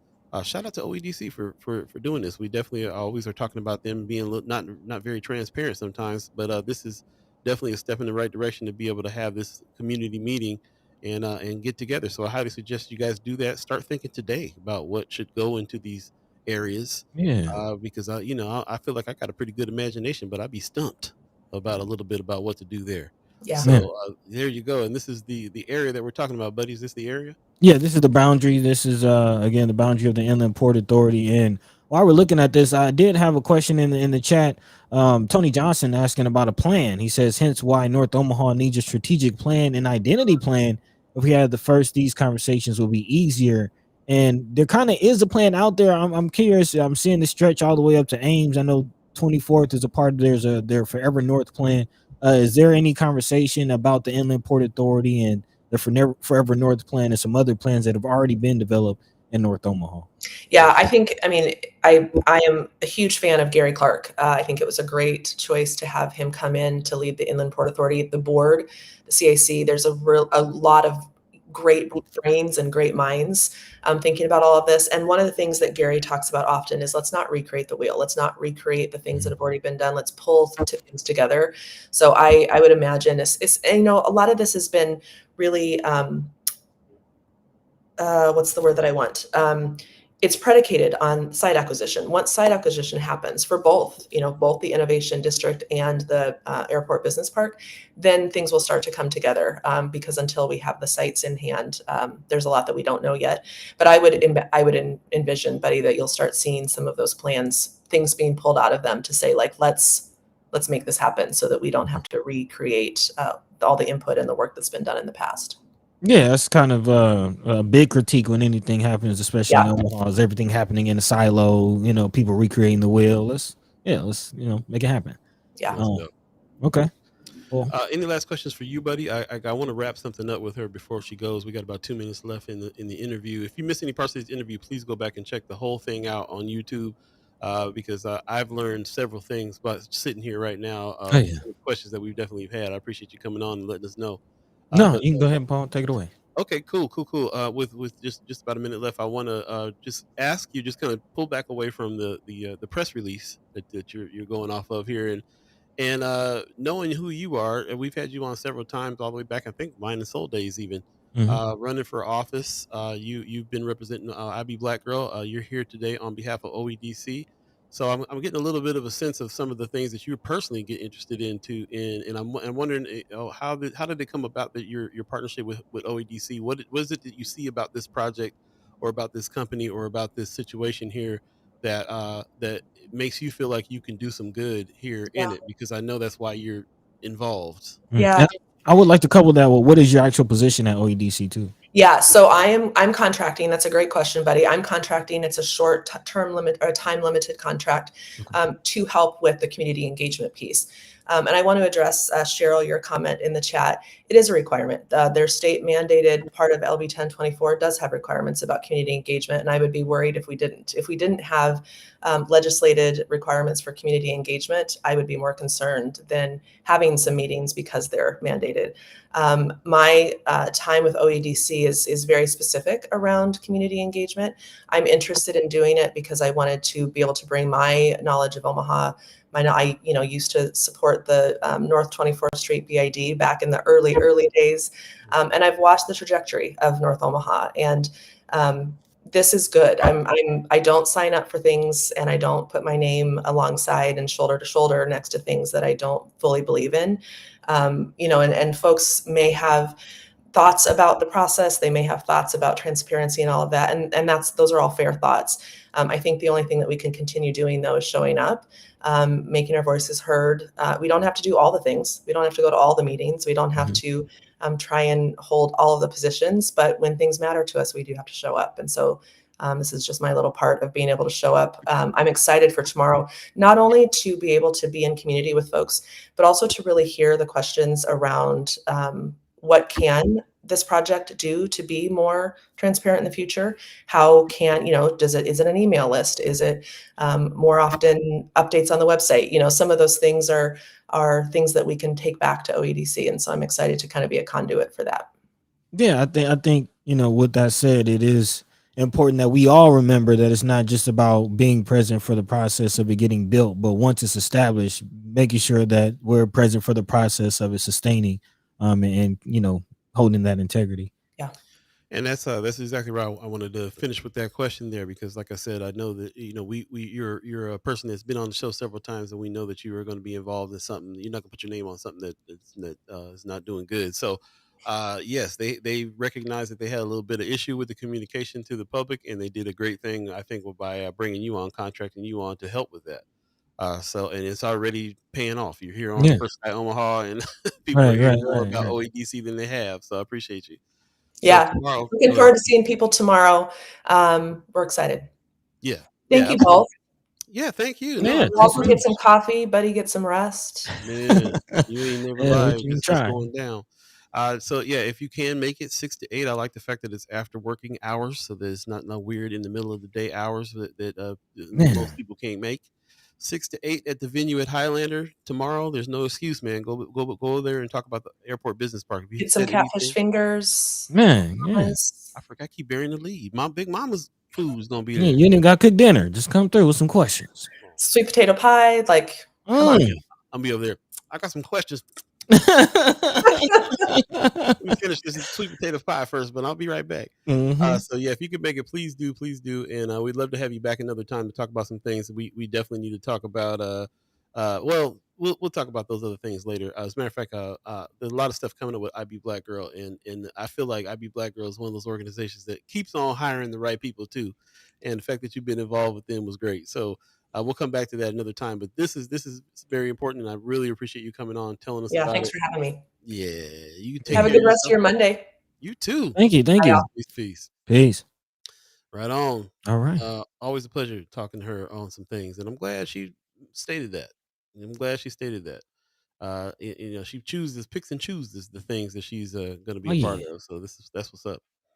I see that you guys have some things in the chat going on. I appreciate everybody who got into the chat. Some good questions, some good comments there as well. Thanks, Miss Cheryl Weston, for coming through too. Appreciate you. She says North Omaha is the most studied, surveyed, and everything else. There are studies already, strategic plans and outlines. Naomi, glad to see your participation. One of the smart decisions to bring you on for sure. Man. I feel like that too. Ariel's 402 says, please hit the like button. Please do that over on YouTube. Hit the like and subscribe. Hit the bell for notifications, so on and so forth. We'll be dropping some more of the videos for the lanes of change this week as well. That's what we're working on. So definitely look out for that. Lanes of Change is a series that we put together on YouTube, talking about people in different lanes, what they got to do to make the change. Our latest one is our conversation with Mary Ewing. So definitely go check that out. Like the video too as well, if you will, and be looking out for some more videos coming out too. Also, Ariel's 402 a little earlier said we need a frisbee golf situation over there at the business park, or the airport business park. I like the idea. As soon as you said that, I thought, yeah, we need a little bit of open space over there too. We don't just need to be chock full of buildings. We need some green space. Be nice to have a community garden or somewhere close. Man. That might be able to supply local restaurants over there with food. So yeah, just in just a space to go walk, a space to go play frisbee golf, a space to be able to breathe, not just have a bunch of construction, have a bunch of buildings over there with a bunch of businesses. That's one of the things that I think it needs to really change in the design of our cities. You drive to these areas and you park in these parking lots, and then you get out and you walk to these buildings. And that's all you got. Can it be walkable? Can we have some green spaces? Can we? Man. I think those are some things to bring up tomorrow if you go. So if you can make it, highly suggest you go. Food from Big Mama's is going down. Airport Business Park Community Vision Meeting is happening tomorrow at 6 p.m. at the venue at Highlander. Make it if you can. We'll put that in Friends of First Sky Omaha too, so you can hit that QR code and register and all that good stuff. It is 8:51 right now. If you believe in the concept of time, we're going to take a quick break just to kind of smell the coffee beans. Okay. Reset. We'll come back and we'll finish out the rest of the show. You're listening to First Sky Omaha in the morning. In the morning. All Beeee, but it the gods. Stay tuned, y'all.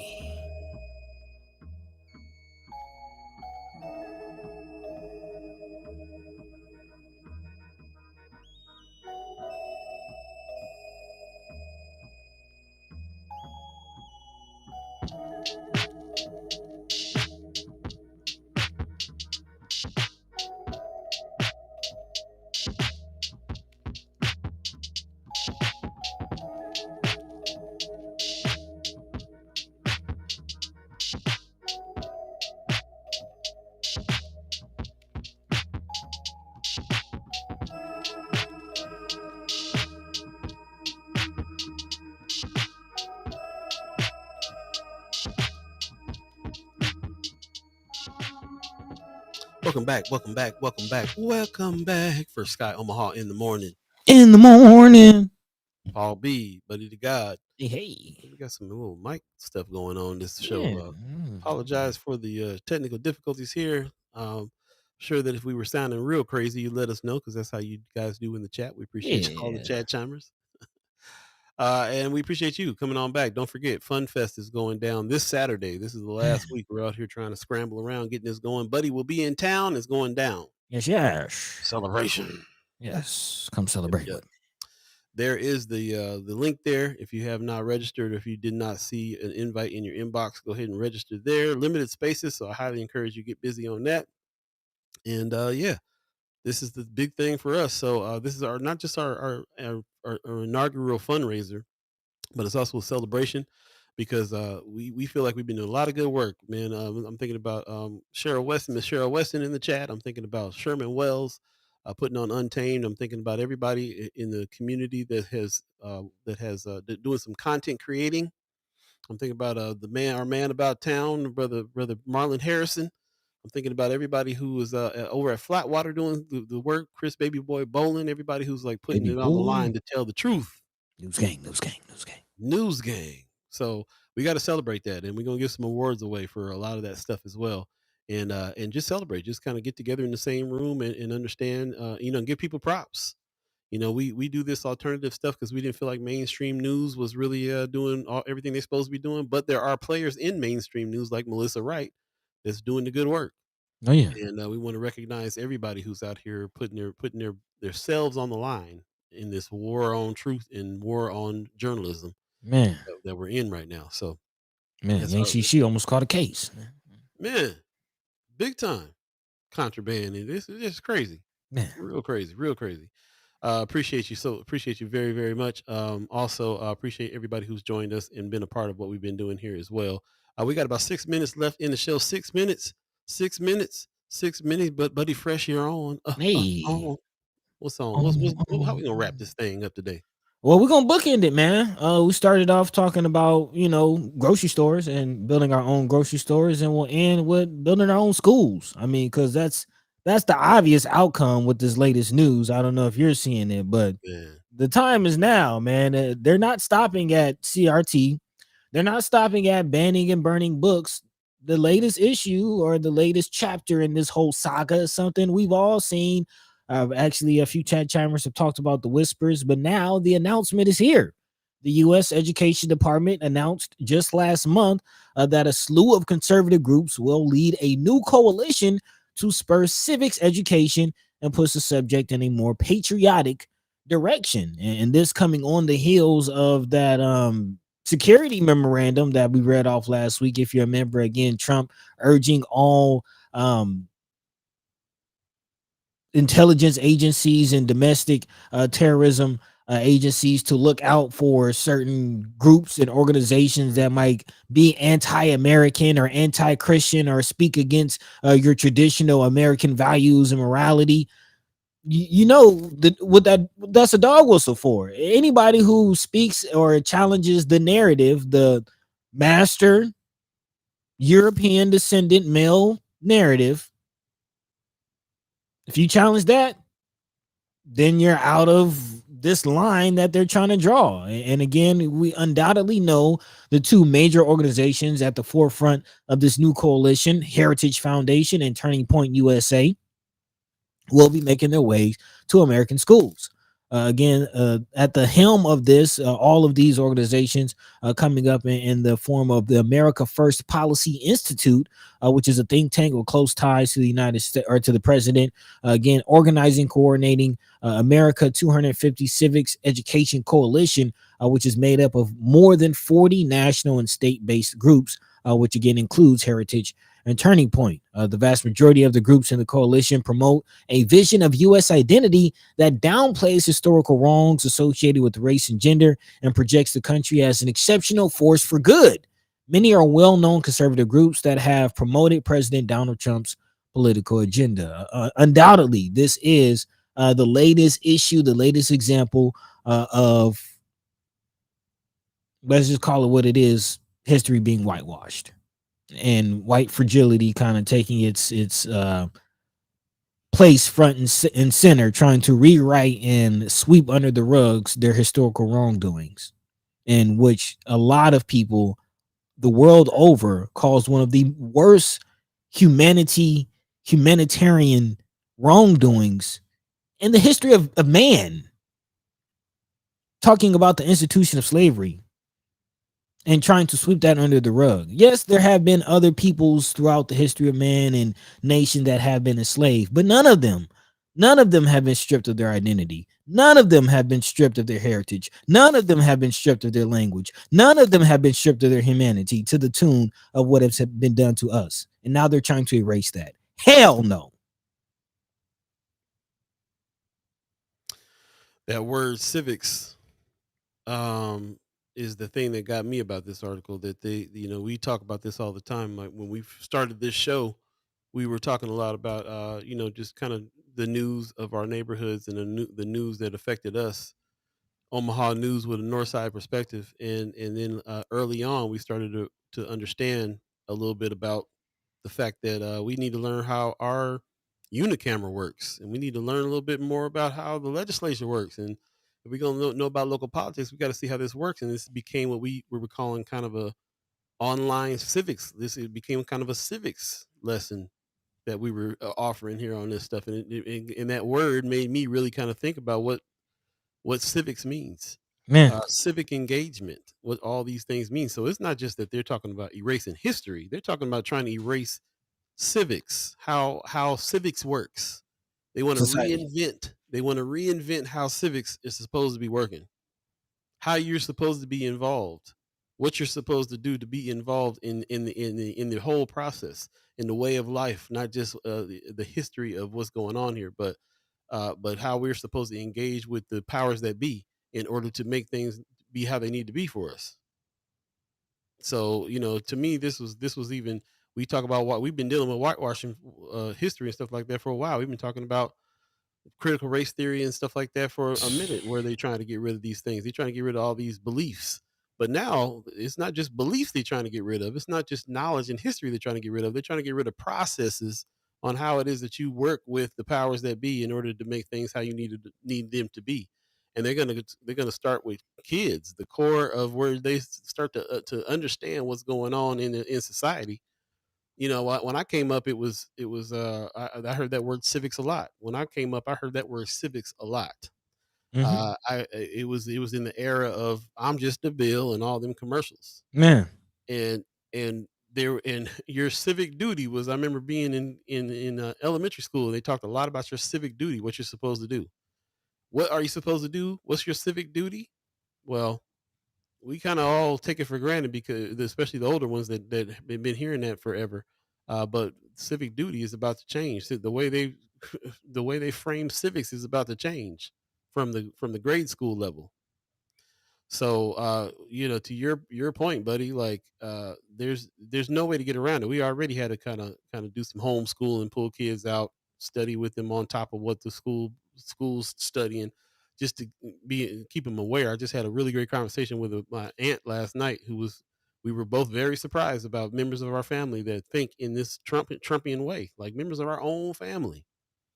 And we're like, how do we get here? How did that happen? How are you grandpa's grandson and believe that mess, and got something to say about Charlie Kirk?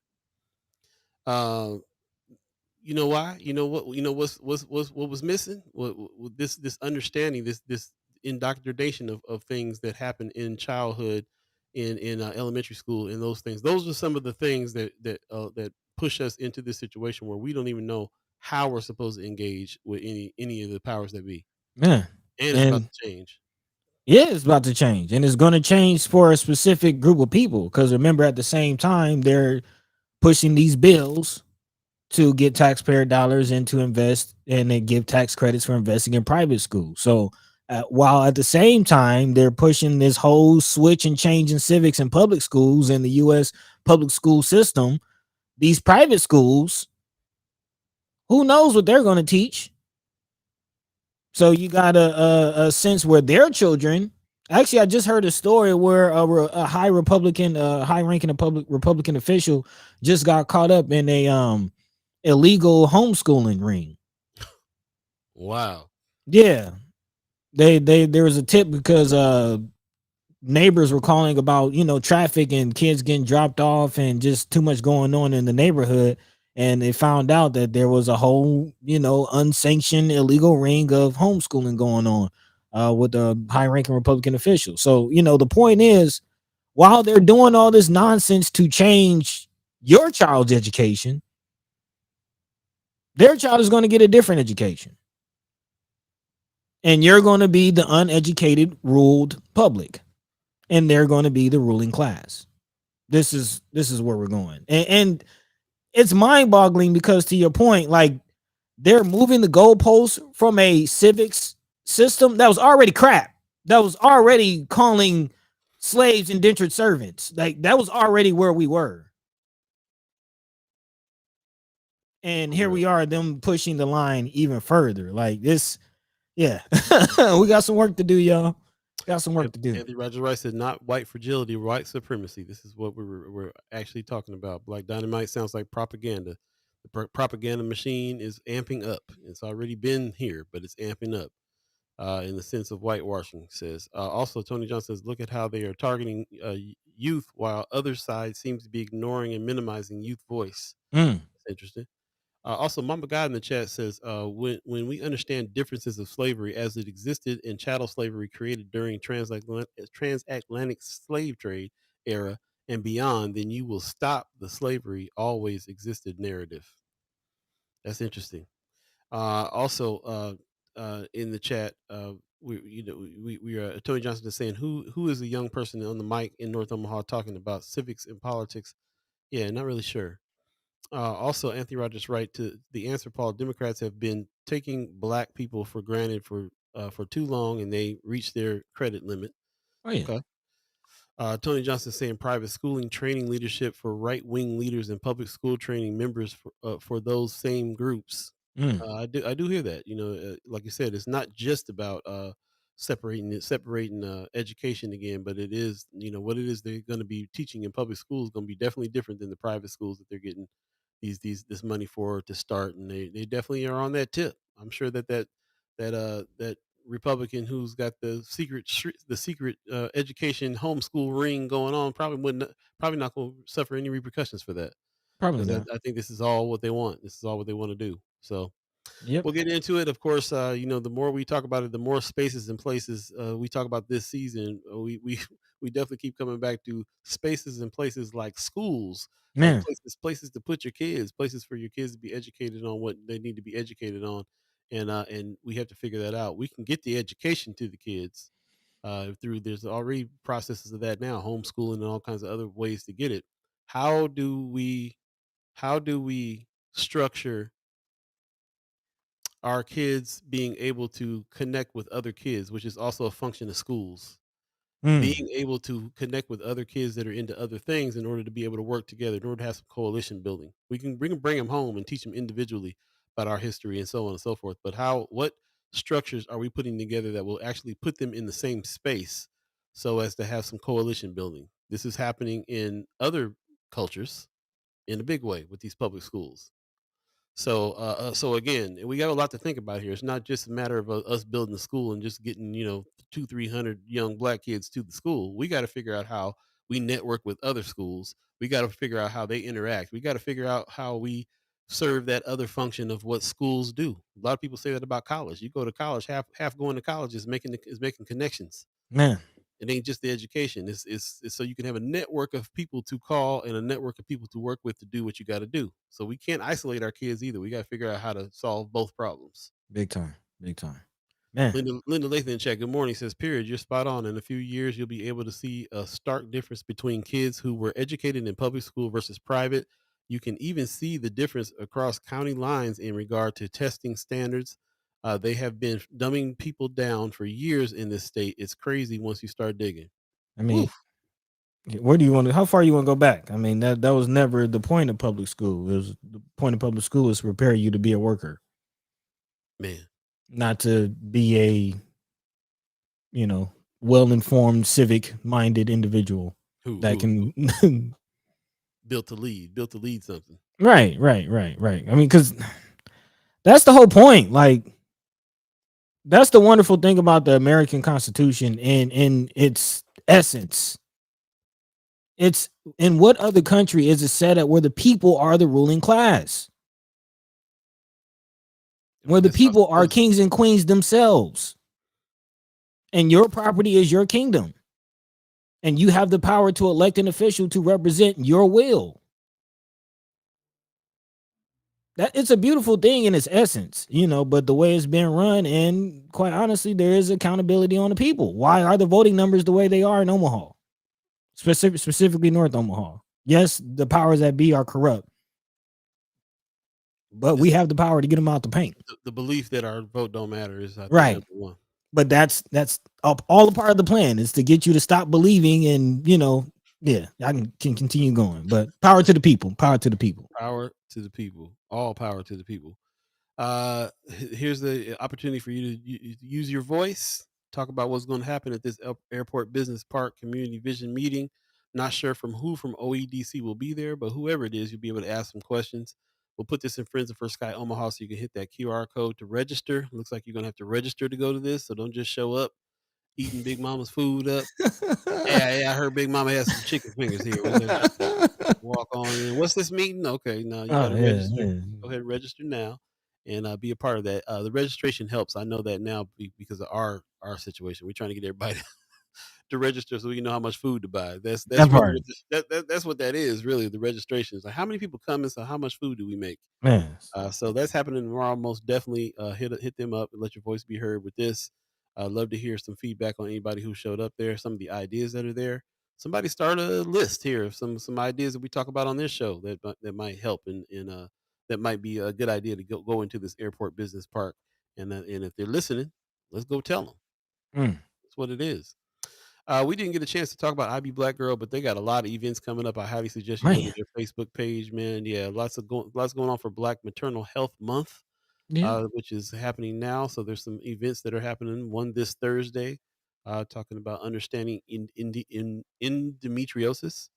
So definitely, if you're Mm, interested in understanding some of those things, I love the fact that IB Black Girl is always giving us some medical situations. Every time I think about some of our sisters that are having problems with pregnancy, man. uh, infant mortality rates and everything that's going on, there's just the fact that we got an organization here that's really caring about Black mothers in particular, and some of the things that are going on. Maternal mental health is next, October 23rd, as you can see.